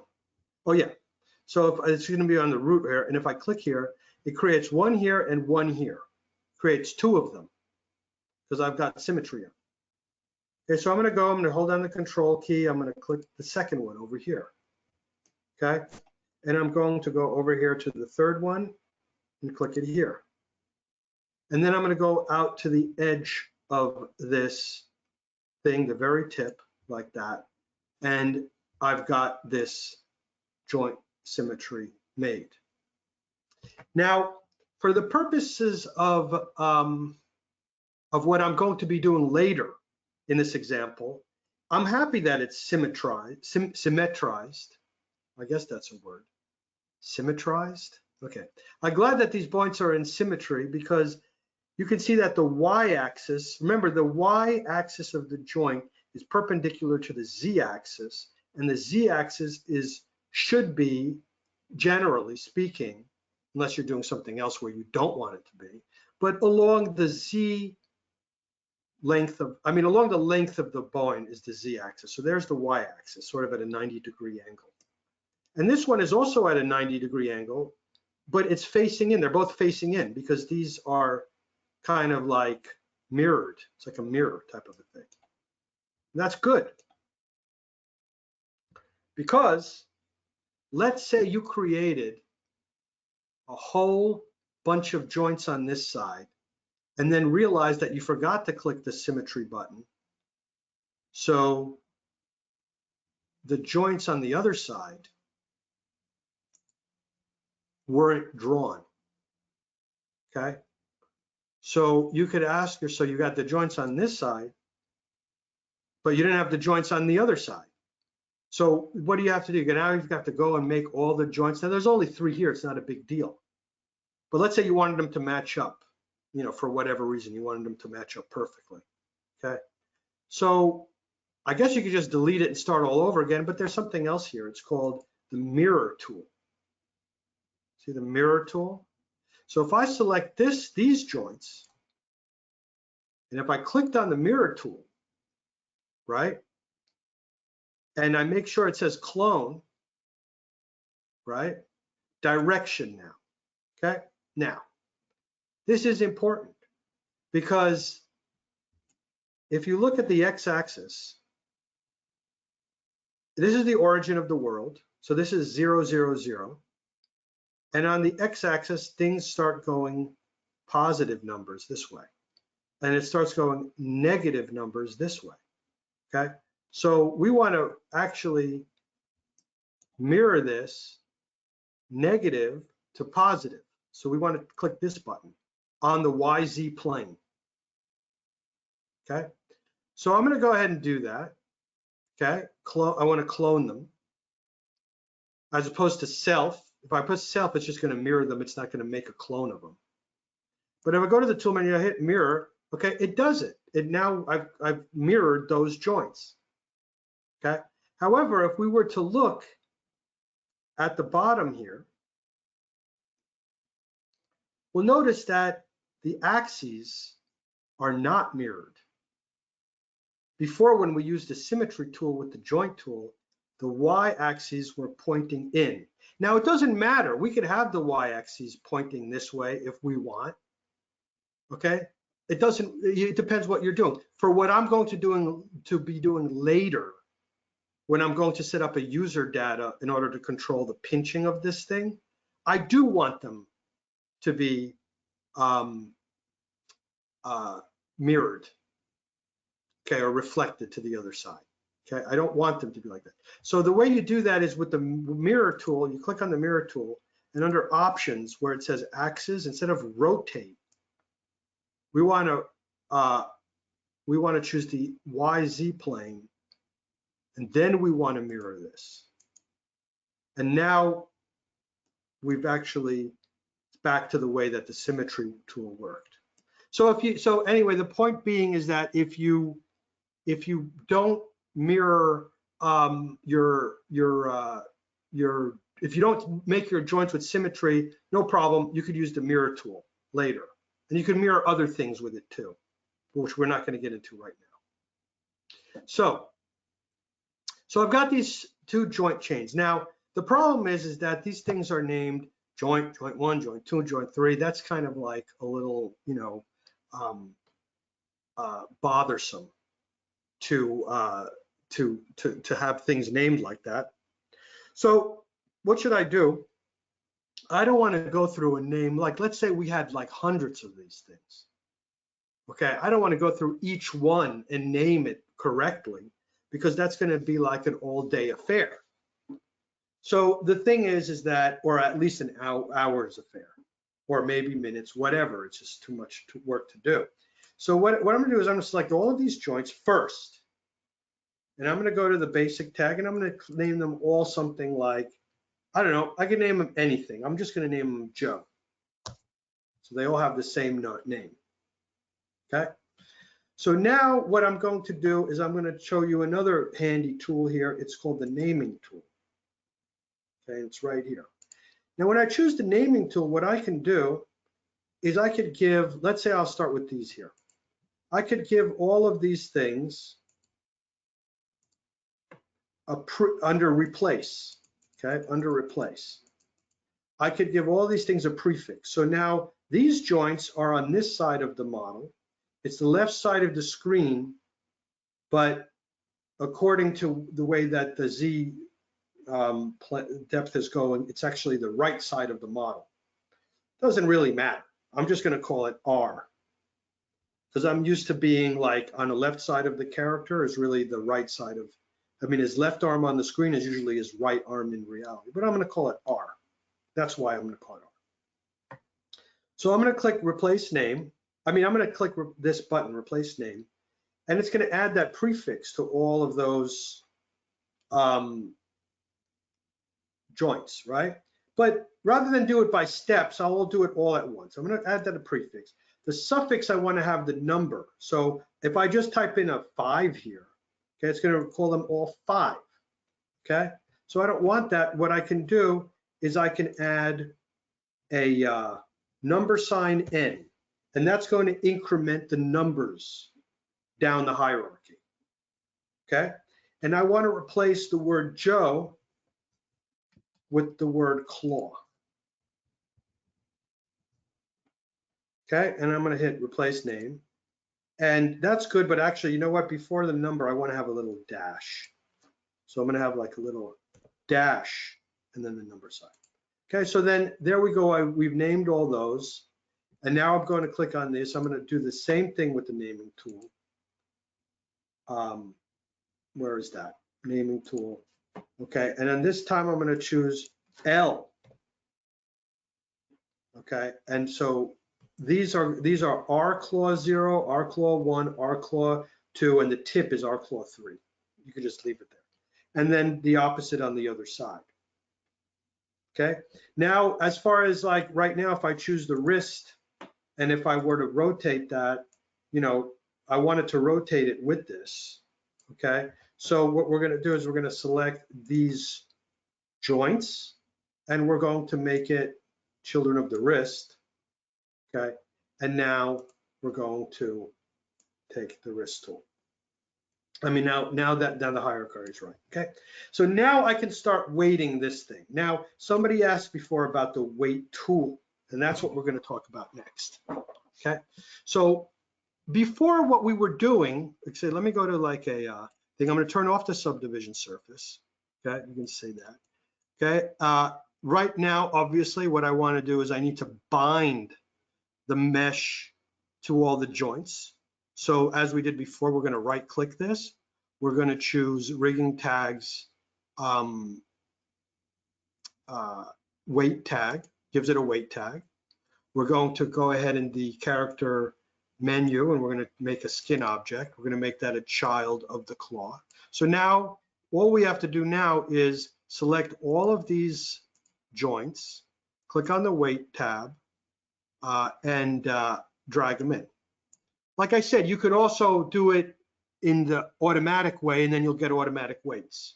Okay, but since this is a weighting class, I don't want any weights. I just want to show you how to weight it. So now what we're going to do is we're going to click on the claw. Okay, and you can see everything is black, even with all the bones selected, because there's no weights on this thing. Now, very importantly, we'll also have to go into the points mode. Okay, otherwise the weighting is not going to happen if you're not in the points mode. Okay. Now, before what we were doing is we were doing a technique where we were selecting points and we were just, you know, selecting a joint. Like in this case, we're going to select the lower joint. We were saying apply select and it was applying those points. Okay. You could actually also do that with the edge selection tool, you know, and you can do more than one. Okay. You can do as many as you want and then that'll weight those as well. That's another way to do it. This is actually very useful when it comes to fingers because sometimes you can't get to the ones in the back. So you just double click on the ring around a finger and then you could weight it, okay? You could actually also do it with polygons. You could select a polygon, you could weight that, and it'll weight the wherever the points touch the polygon. In this case, it's the four corners, okay? But there's something else here, it's called the weight tool. And with the weight tool, you can paint your weights. Okay. Now, along with the weight tool, first of all, that's how big the weight tool is. That's a good size. You can make it bigger by upping the radius. See, now the radius is bigger. But I don't want to up the radius. I thought the radius was good. What was it, 20? Or I think it was 30. So now here's how it works. If I take the weight tool, whatever goes inside of that weight, of that circle, is going to be weighted. Okay, absolutely, just like this other one. And in this case, 100%, or you can change to 100%. As a matter of fact, this link dropper links these two values. Okay, so this, you could set the weight here or here, it doesn't matter. So the thing is that if I were to click here like that, what I've done is I've just weighted that point. If I were to hover over it, you could see that I've weighted it 100% to the lower joint. Okay. Now that's cool. So I could go around and I could just, you know, move around my model and start painting my weights. See? No, I'm not holding down any other key. I'm just painting. Oops. If you hold down the middle mouse button, you could actually change the radius. Okay. So let me go back to what it was. Now there's something else here, is that actually this weight tool actually can also do it symmetrically. So for example, if you were working on a torso, now all of these get weighted 100%, so it doesn't really matter. But if you were working on a torso, maybe they would get weighted differently. But the thing is that why weight all one big side of a model and then go and do the same thing on the other side? So what you can do is add symmetry. So right now it's single symmetry, which means it's doing it on a single joint. So for example, if I were to go ahead and I were to paint the weight on this side, okay, you'll notice that it also got painted on this side. And this one over here, if I painted this one like that, it also got painted on this side because we're doing single symmetry. So that's useful, especially if you're doing a big model of like a torso, okay? So we'll go ahead and we'll just paint these weights, okay? Now, even though I told you that it's good to use a fan bone, for right now, I'm not gonna do the fan bone, I'm gonna do the 50% weights. So I'm going to click on the lower one and shift click the upper one. So now these both are selected. Okay, and I'm going to paint these weights. Okay, and as a result, what's happening is that if I were to hover over this, you'll see it has distributed the weight 50% to each one of those joints. Okay, let's go now to the upper. Let's continue along the upper. Okay, to here. Okay, and now we're going to see for these joints right here in the middle, we're going to choose the wrist because I want to add them to the wrist. So we're going to go ahead and add it to the wrist. Okay, so now we've got this weighted so far. We haven't weighted any of these yet. Okay. Now, in this case, what happens is that, let's say, for example, I want to start weighting these.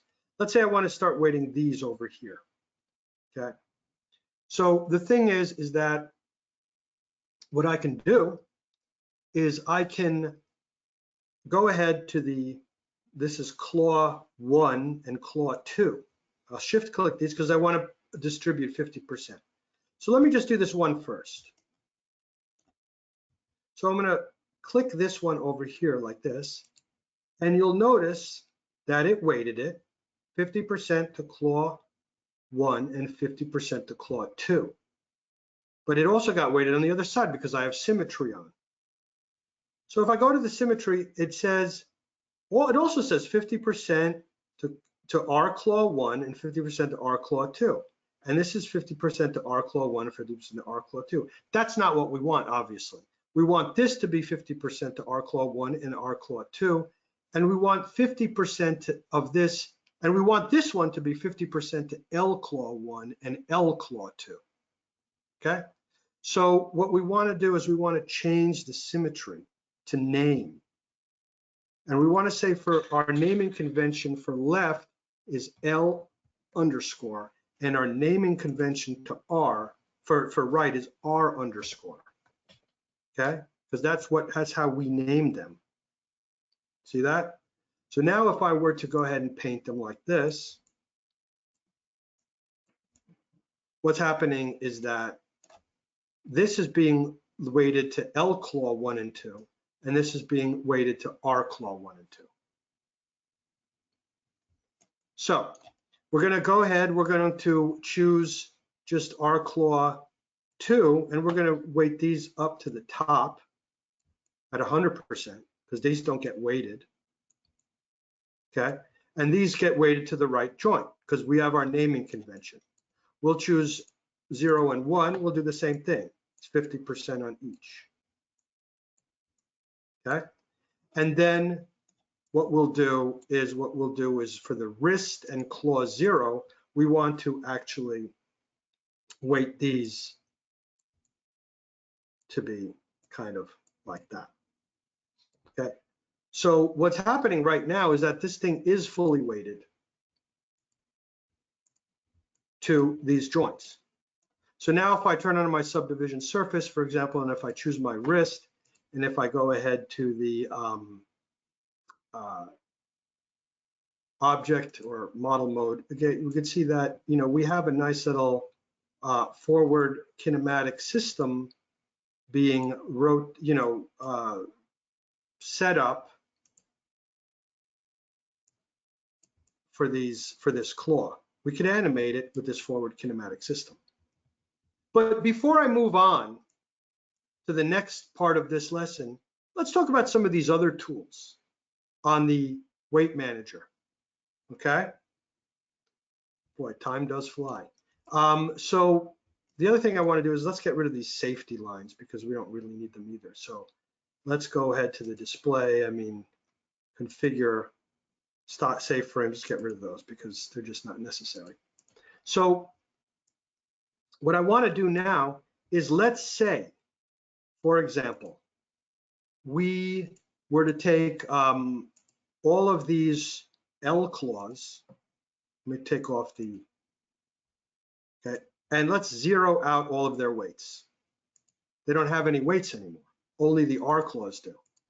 Let's say you went through this whole weighting process and you forgot to do the other side, okay? Or you didn't do the other side yet. So rather than wait, now in this point, actually, it'll take you all of about a minute to weight the other side because it's a simple model, okay? But if you had an extremely complex model with thousands of points and whatever, you know, you don't want to have to do all that work a second time, okay? So how can we get the weights from this side of the model to the other side of the model, okay? And there's several ways you can do that.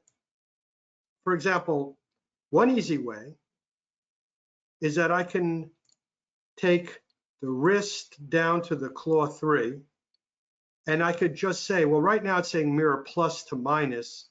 We don't want plus to minus, we want minus to plus because of what I told you before. I let go, and then I select these things here, and now they're all weighted again. We just mirrored those weights to the other side. And these are at L claw, and these are at R claw, okay? That's one way you can do it. Another way you can do it is something called, you can select all these weights, right? And what you can do is you can copy the weights, select the joints on the other side, it's this side, including the wrist, okay? And hit replace. Now, nothing really happened. So you're like, well, what just happened? I don't see anything that happened. But actually, hold on a second. If you go to the R claw, let's go to these joints. We hit copy. Okay, then we go to the L claw and we hit replace. That's funny. Wait a second.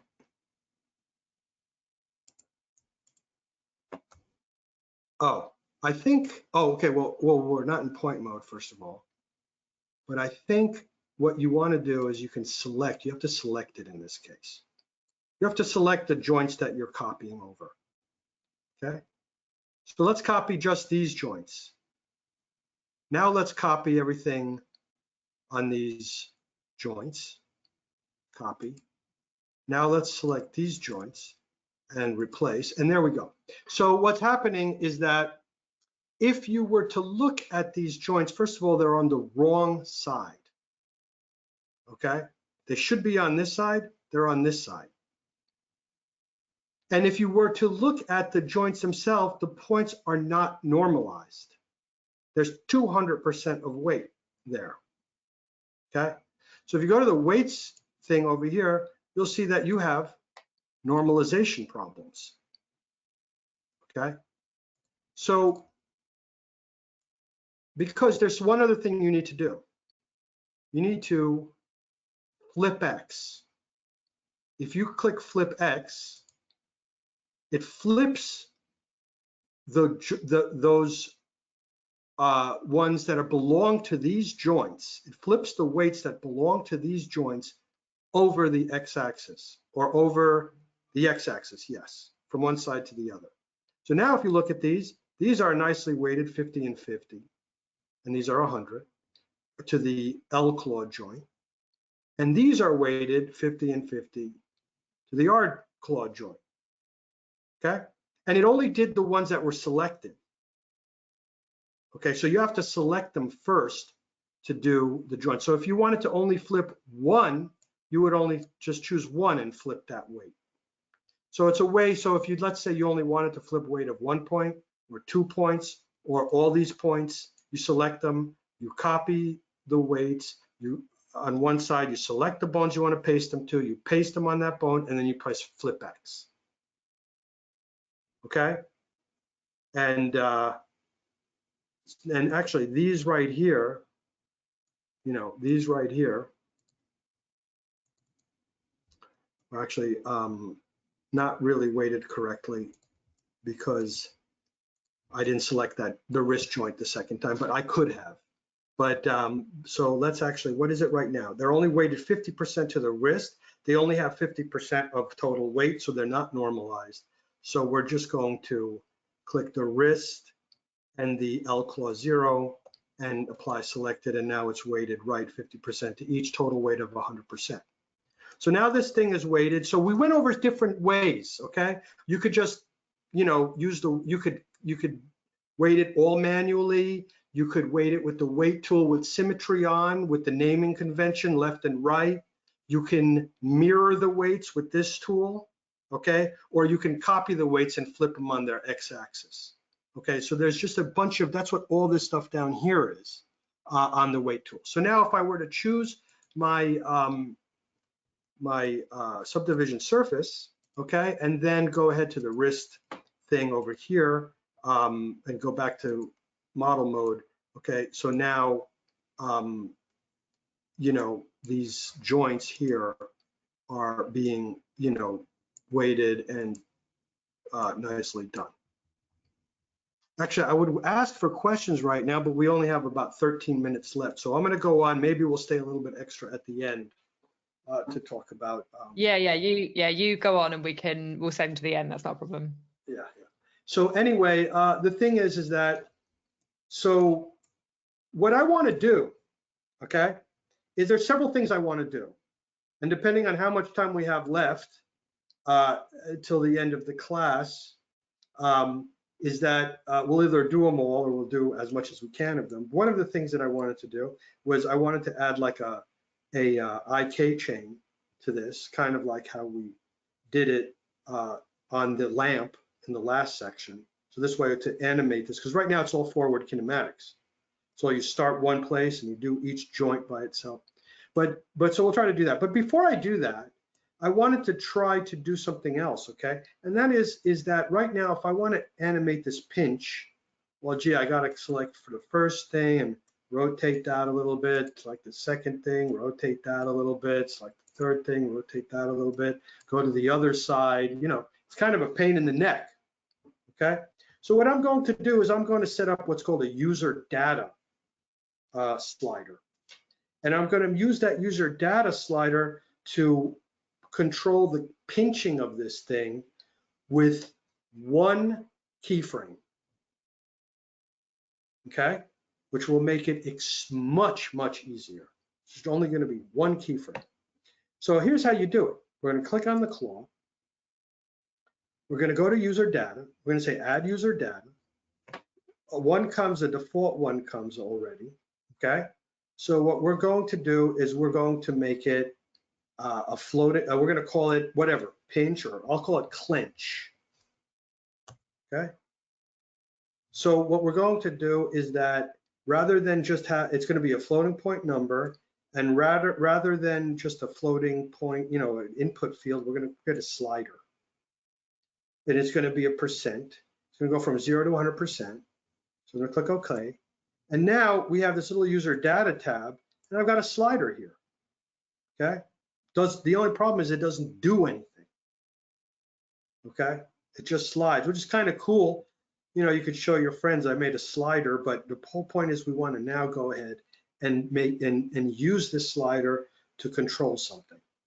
So the way to do that, or a way to do that, is by doing a little XPresso. Now, rigging is already kind of like an advanced concept, so you may or you may not have experienced XPresso before, okay?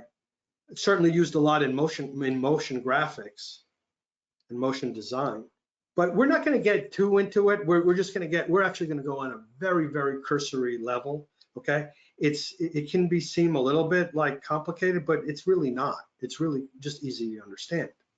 And what XPresso is kind of like a visual programming language. That's all. We just want to program this thing to do something. So here's how we do it. We're also going to put it on the claw. Okay, so we're going to right click it. We're going to give it a programming tag. We're going to give it an XPresso tag. Okay, and there it is. Here's the XPresso tag. That's what it looks like. It's like these 5 dots. And here what we have is like a node-based system here. Okay, so it's really easy. What we want to do is we want to take our claw and we want to drag it in there, and then here we have a little node for our claw. Okay, now here's the input of the node is on this side. For those of you who use Redshift and use nodes in Redshift, this should look very familiar to you. And here's the output of it. So we're going to click on the output of it, and we're going to go down to the user data, and there's the clench we made. Okay, so there's our clench we made. And then if I were to go ahead, if I were to get like a little result node,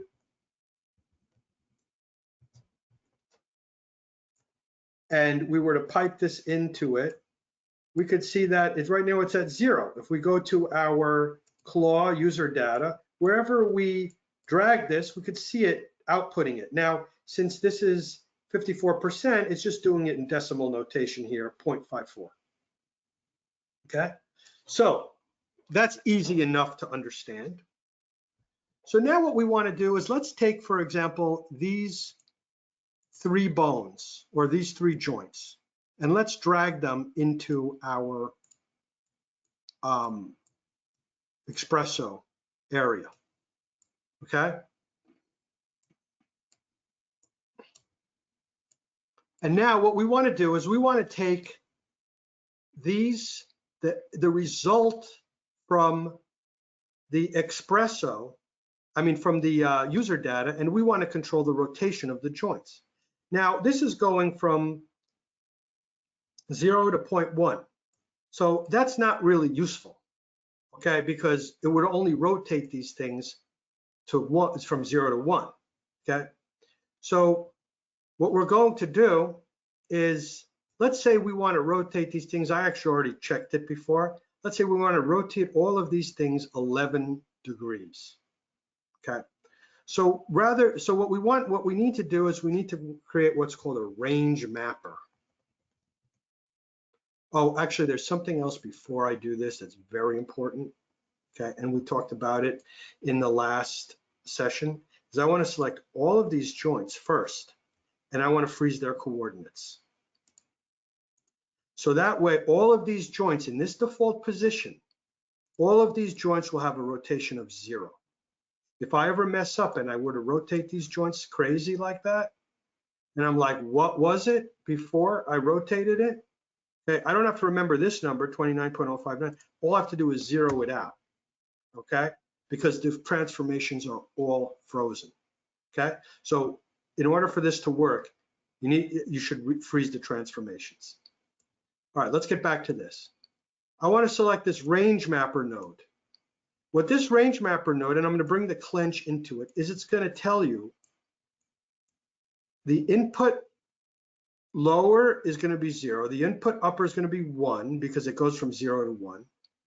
Okay, but I want to change the input upper to 11. Okay, because it's going to go to 11. I don't know if anybody saw the Spinal Tap movie, but anyway, kind of struck a bell. But anyway, so it's going to go from 0 to 11. Let me copy this result node. Okay, and let's output this into there. And now let's take the claw thing and user data. And you can see that It's coming out as 0.39, but after it gets out of the range mapper node, it goes up to 11. Okay, there's only one problem, is that joints, if I were to go to these joints under coordinates, rotation P, because it happens to be the rotation P.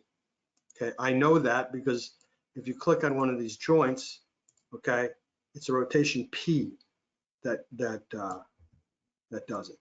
Okay, so what happens is that if I were to pump this in, these joints are expecting not in degrees, they're expecting in radian measure. It's just a different way to measure angles. Instead of degrees, it measures it in radians. Not hard to understand, it's just different. So we're going to put rotation P in all of these things. Okay, and the final thing, if I were to pump this in there like that, from here and there, it wouldn't work right because it's not in radian measure. So we're just going to choose one more node. It's called the degree node. Okay, put it here. We're going to put it input what's coming out of here. Okay, and we're just going to say degree to radians. Okay, and now it's going to convert this number from degree to radians. Let me actually go ahead and make it back to 0. Okay, and now I can output this into the rotations of these joints. Okay, and now what's happening is that if I were to click on the claw, and if I were to do that, you see that I get like a nice little thing going on. And now what's going to happen is that we just really want to select these joints too. We don't need to do the tip because nothing's attached to it. Okay, and we'll go ahead and we'll do the same thing to these as we did to the other ones.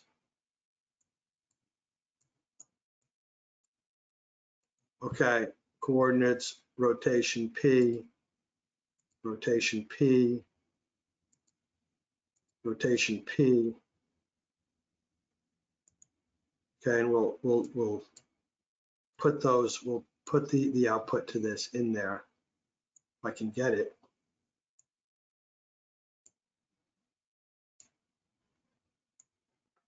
Okay, and then what's happening is that now we've got a slider, okay, that we can use, and there's only one keyframe here. So for example, I don't have to animate so many bones. I just have to animate this thing and we can go ahead. Now there's a problem here, okay? You can see that there's a little problem here, okay? If I were to uncheck this, you can see that there's a bone there's a point that has not been weighted, okay? So I need to go back here, go back to the point mode, click on that point and weight it to L claw 3 or L claw 2. So we're going to say apply selected. Now it's back to weighted. Now I'll take the subdivision surface. Now I'll go to the object mode.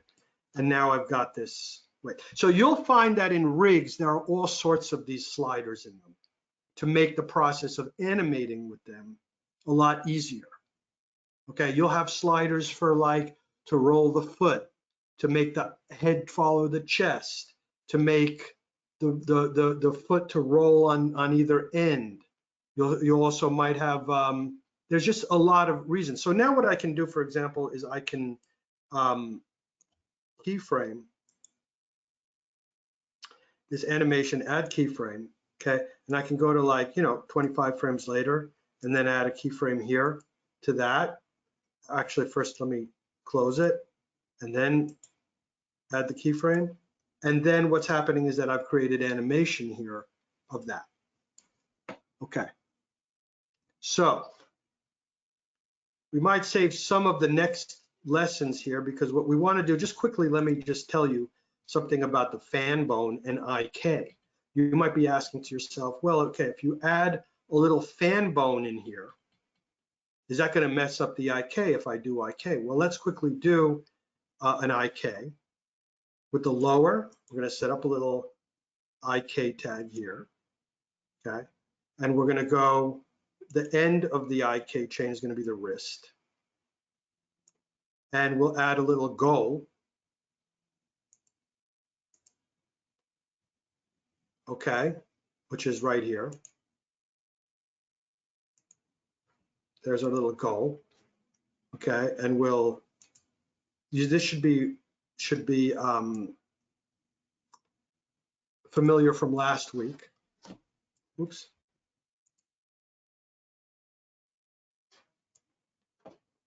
There it is. Okay, so we've got our little IK chain for that wrist. Okay, so there we have it. And what happens if I want to add a little, I don't want this little thing there.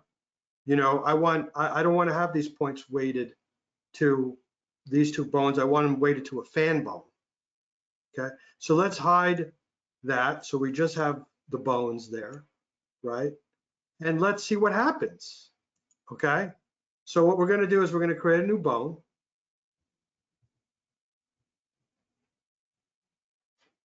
And choose the joint tool. Oops, I got symmetry on. Don't want that.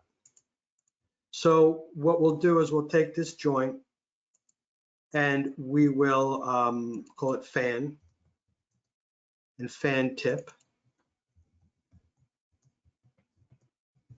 Okay, and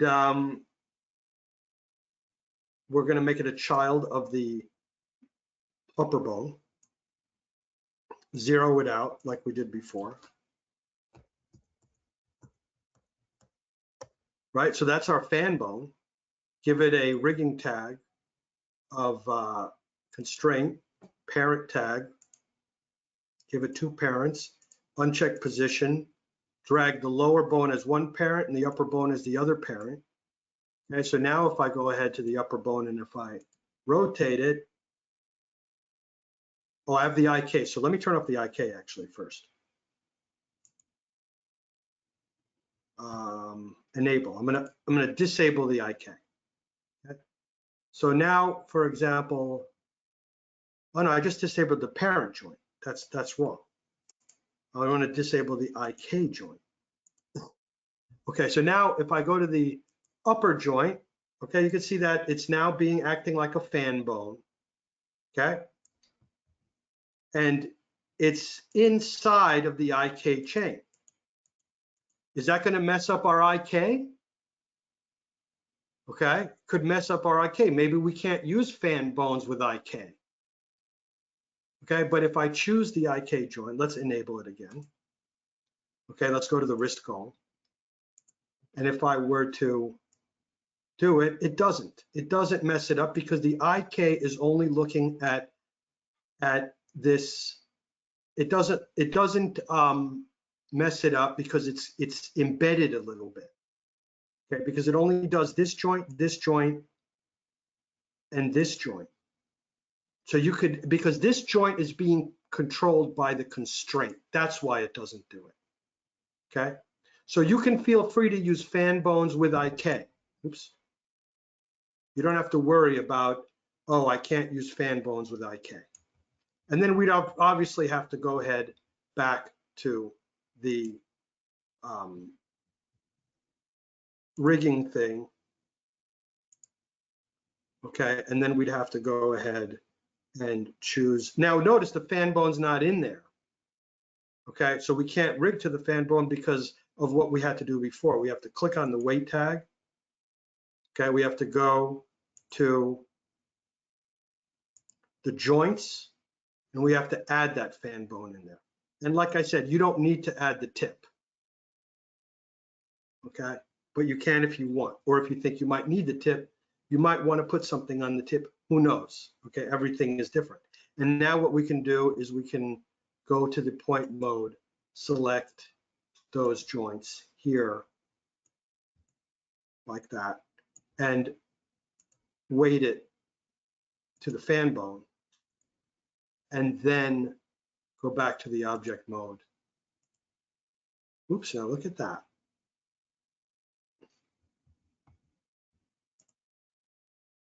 What happened with the fan? That wasn't happening before. Okay.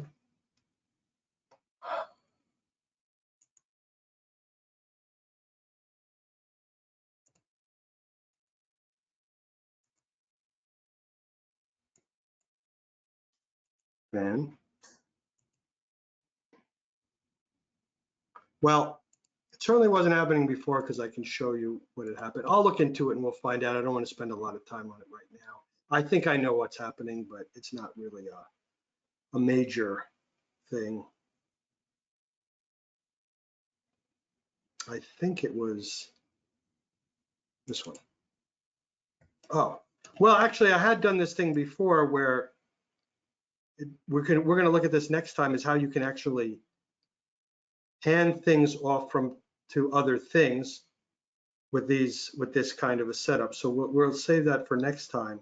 But this uses a fan bone here, and it just wasn't a problem. I think I know why it wasn't, why it's doing it, but I just don't really want to spend the time now doing that. But you can see that it's weighted to the fan bone with IK.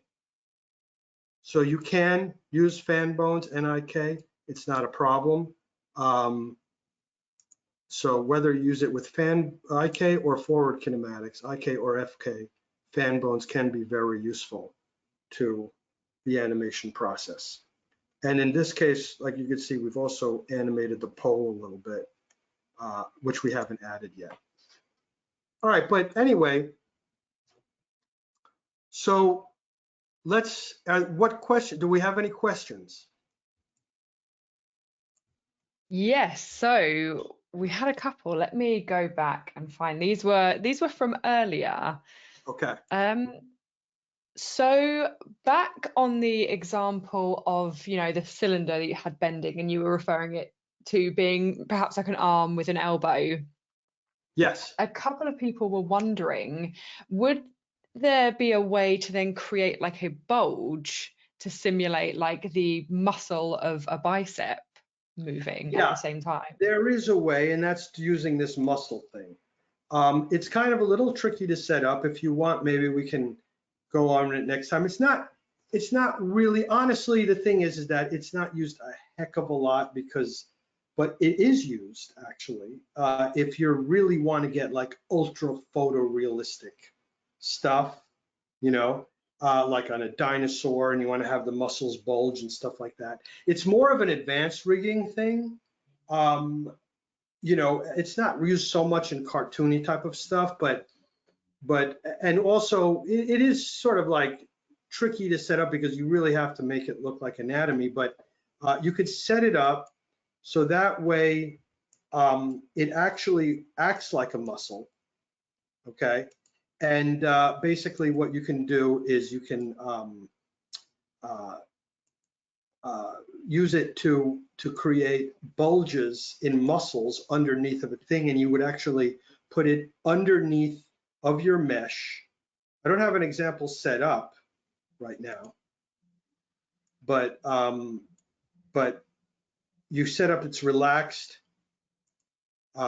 extended, and compressed and extended states, and you would add anchors to it, and change.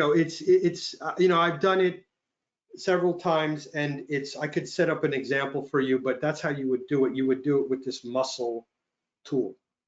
It's more of an advanced rigging topic, and to be honest with you, if you're doing, like I said, it depends the kind of work you're doing. If you're doing like a documentary for, National Geographic, and you wanted to show how dinosaur muscles flexed under the skin for like an ultra high, version of realism, you could do that. Because the other thing you could do is if you're doing something cartoony, you would actually use the pose morph tab, where you can do bulges, which is actually a lot easier. For example, what I can do is, I will show you this right now as a little preview.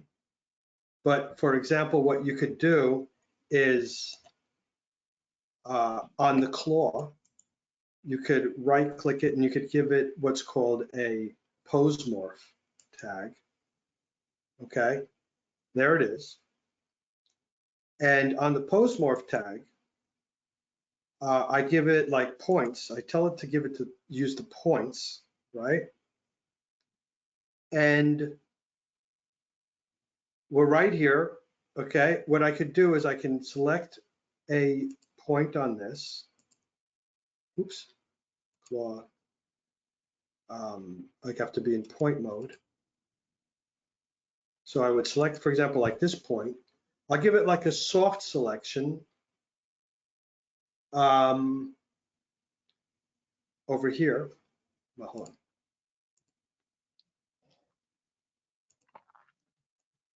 Hold on. Yeah, soft selection. Enable that. What soft selection does is it enables you to okay. The reason that thing was happening with the other thing, by the way, with the fan bone, is because one of these joints are the axis are rotated wrong. So that's what's happening. Oops. So what's happening is that I can go ahead and, without going nuts here, I create a little bulge there. And I've created a pose that's a little bulge. Okay, so for example, you could see here that in this pose, I'm doing like a little bulge here. See that? So what I can do is I can keyframe that. We were actually going to talk about this later because this is used a lot to do facial expressions. But what I can do is I can take the wrist goal, right? I could keyframe that over here.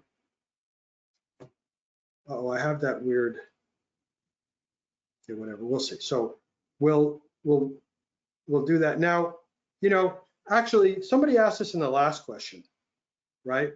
Let's say, for example, I wanted to rotate this thing in the other way. I wanted to have this kind of like rotating the other way. Right now it's rotating this way.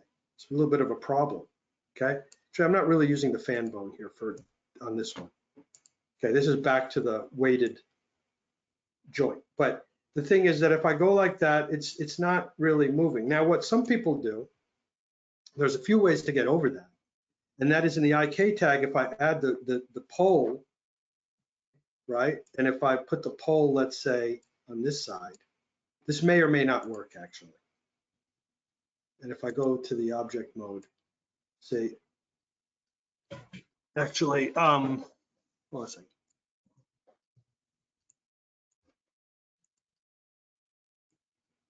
Right, there's a bone that's rotated in this, it's causing problems. But the thing is that if I go to this side,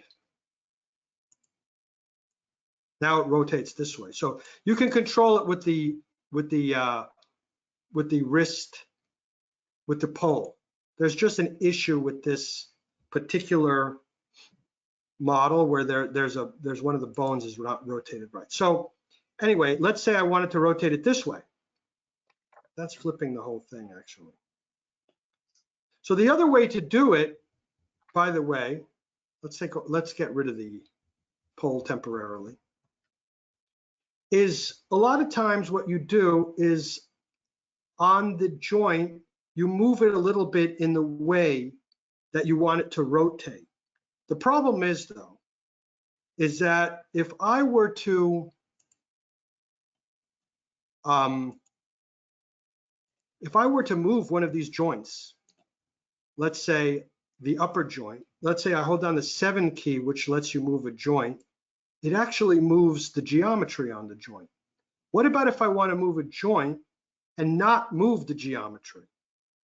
And that happens a lot all the time when you're designing rigs. A joint is not quite in the right place, okay? So what you want to do is you want to move a joint and you don't want to mess up the geometry, and then you want to, what can you do? And what you do is you actually go to the skin object and you uncheck it. Okay, now I can go ahead and I can take a joint and I could hold down the 7 key and I can move the joint. It doesn't move the geometry. Oops. Okay, so there's something weird happening with this rig. Let me take the IK off temporarily.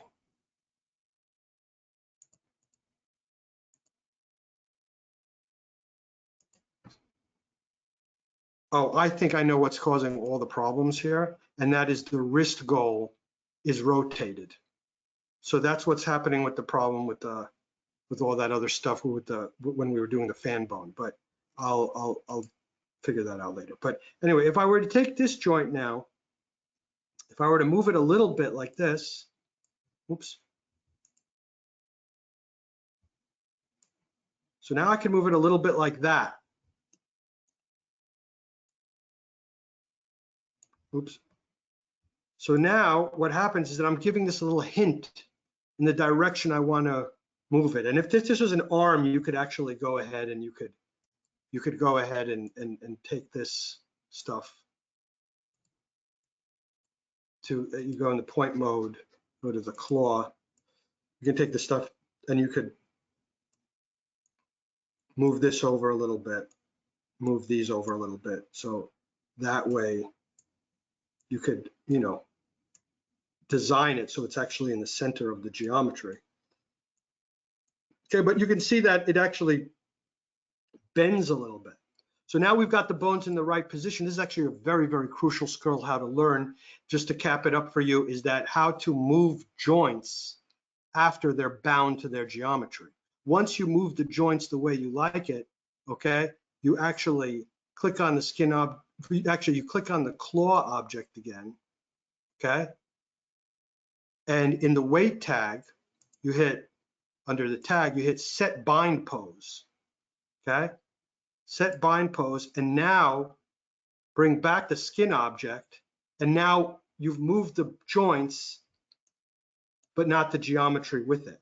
So now, for example, if I were to take that wrist goal, now, and first I have to bring back the IK, okay? So now it's gonna bend this way, okay? So let me keyframe that. Let me just set a keyframe for the goal, right? Let me move that down to here. Well, first I have to move this like over to here. Oh, I had set this to rotate. Actually, let me click on that claw. That wrist goal is really kind of messing things up, claw. And under the user data, let me delete track, so that way it has no more keyframes on it. So I'm gonna go to the wrist goal, I'm gonna keyframe that, okay? And I'm going to move this down to here. Well, actually I have to move the thing first. Move this down to here, keyframe that. But now, as it moves, what I can do is I can go to the pose morph I made, which is here. You notice that there's a little slider for this pose, which I'm going to call it muscle bulge.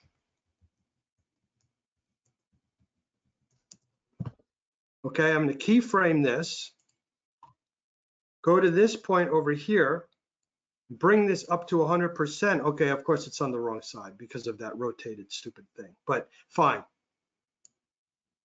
Okay, whatever. So now what will happen is that, oh, I see. Okay. This should be 0 in the beginning, by the way. 0 here. 100% here.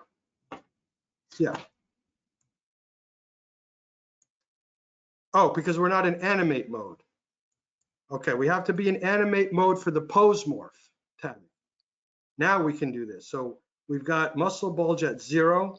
We go to the end here, make it at 100, right? So as it bends, I'm bulging the muscle. It's on the wrong side now because I've got a little issue with the wrist goal. But if it was on the right side, let me take this. Well, I don't want to bother actually. But actually in the pose morph, what you can do really is you can go ahead, edit mode. You can right click this. You can say flip X.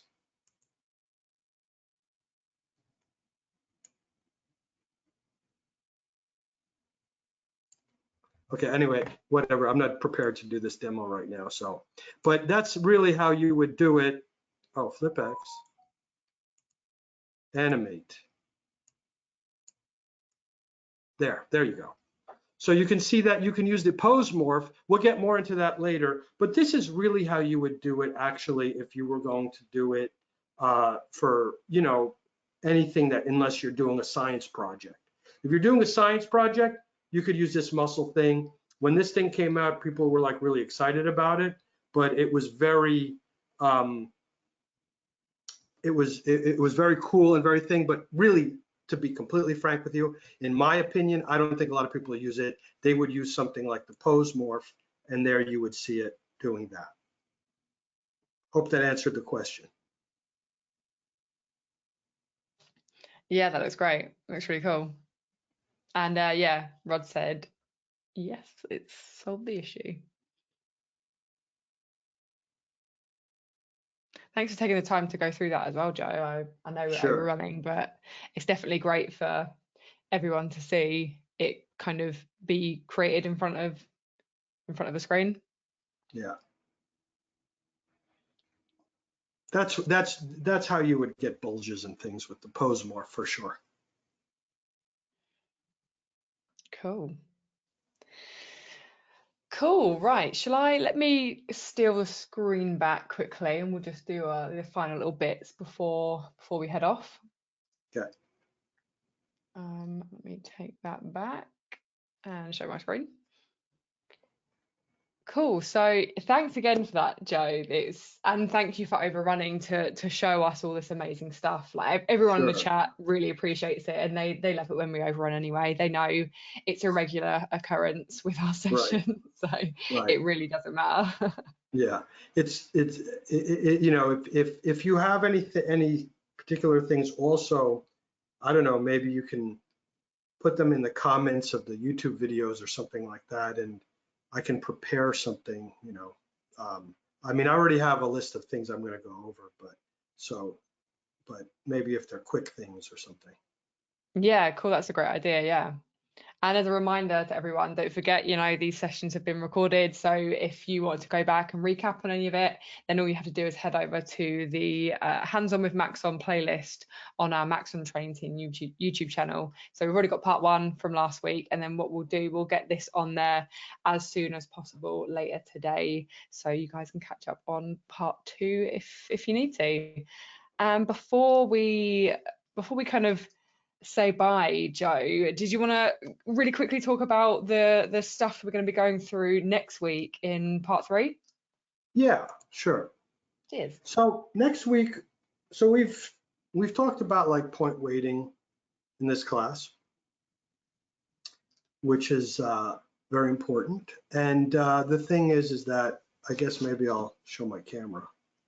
Yeah, I just thought I'd switch mine back on so we can sort of say a little hey to everyone. So we talked about point weighting this week, and we rigged up this sort of arm thing, okay? And next week, what we'll do is we will rig our first quote unquote character, which is going to be like a simple bird. But one thing that I also wanted to do, since a bird's motion is kind of cyclical, you know, it flaps its wings. So I wanted to start introducing an unsung and hero in Cinema 4D, especially when it comes to rigging, which is C motion. Now, a lot of people associate C motion with creating walk cycles, and that for good reason. It's a great tool for that.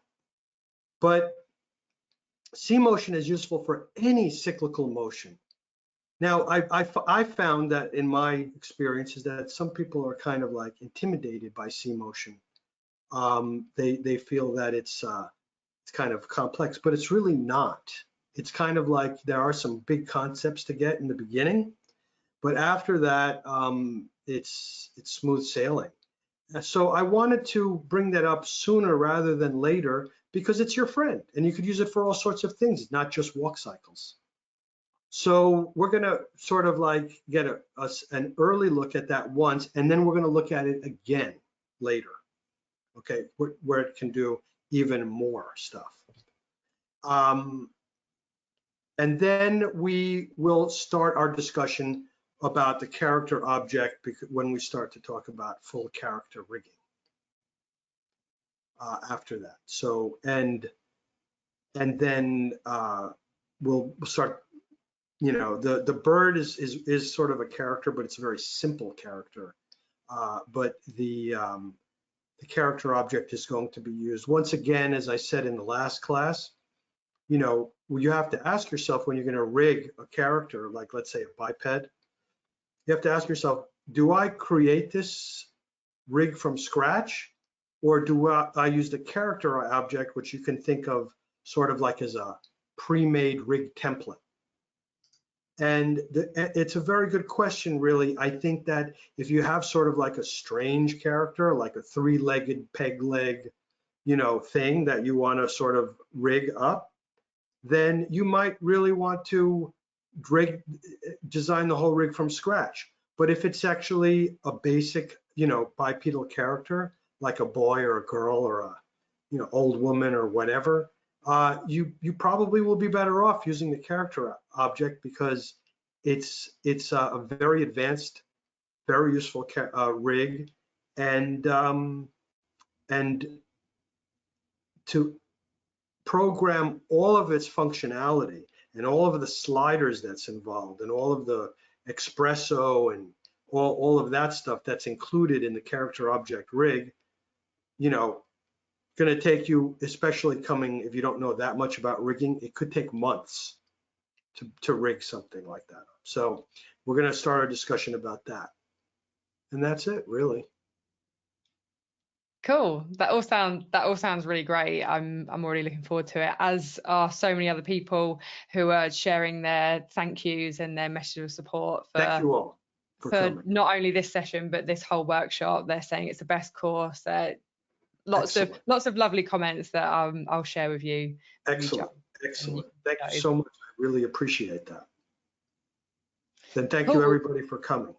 Yes, thank you. I was literally, you took the words right out of my mouth. I was going to thank everyone for watching and being here with us live on this session, and for all of their great questions, as well as everyone who's catching us up on YouTube. And also the biggest thank you goes to you, Joe, for, you know, all the effort that you put into for this workshop.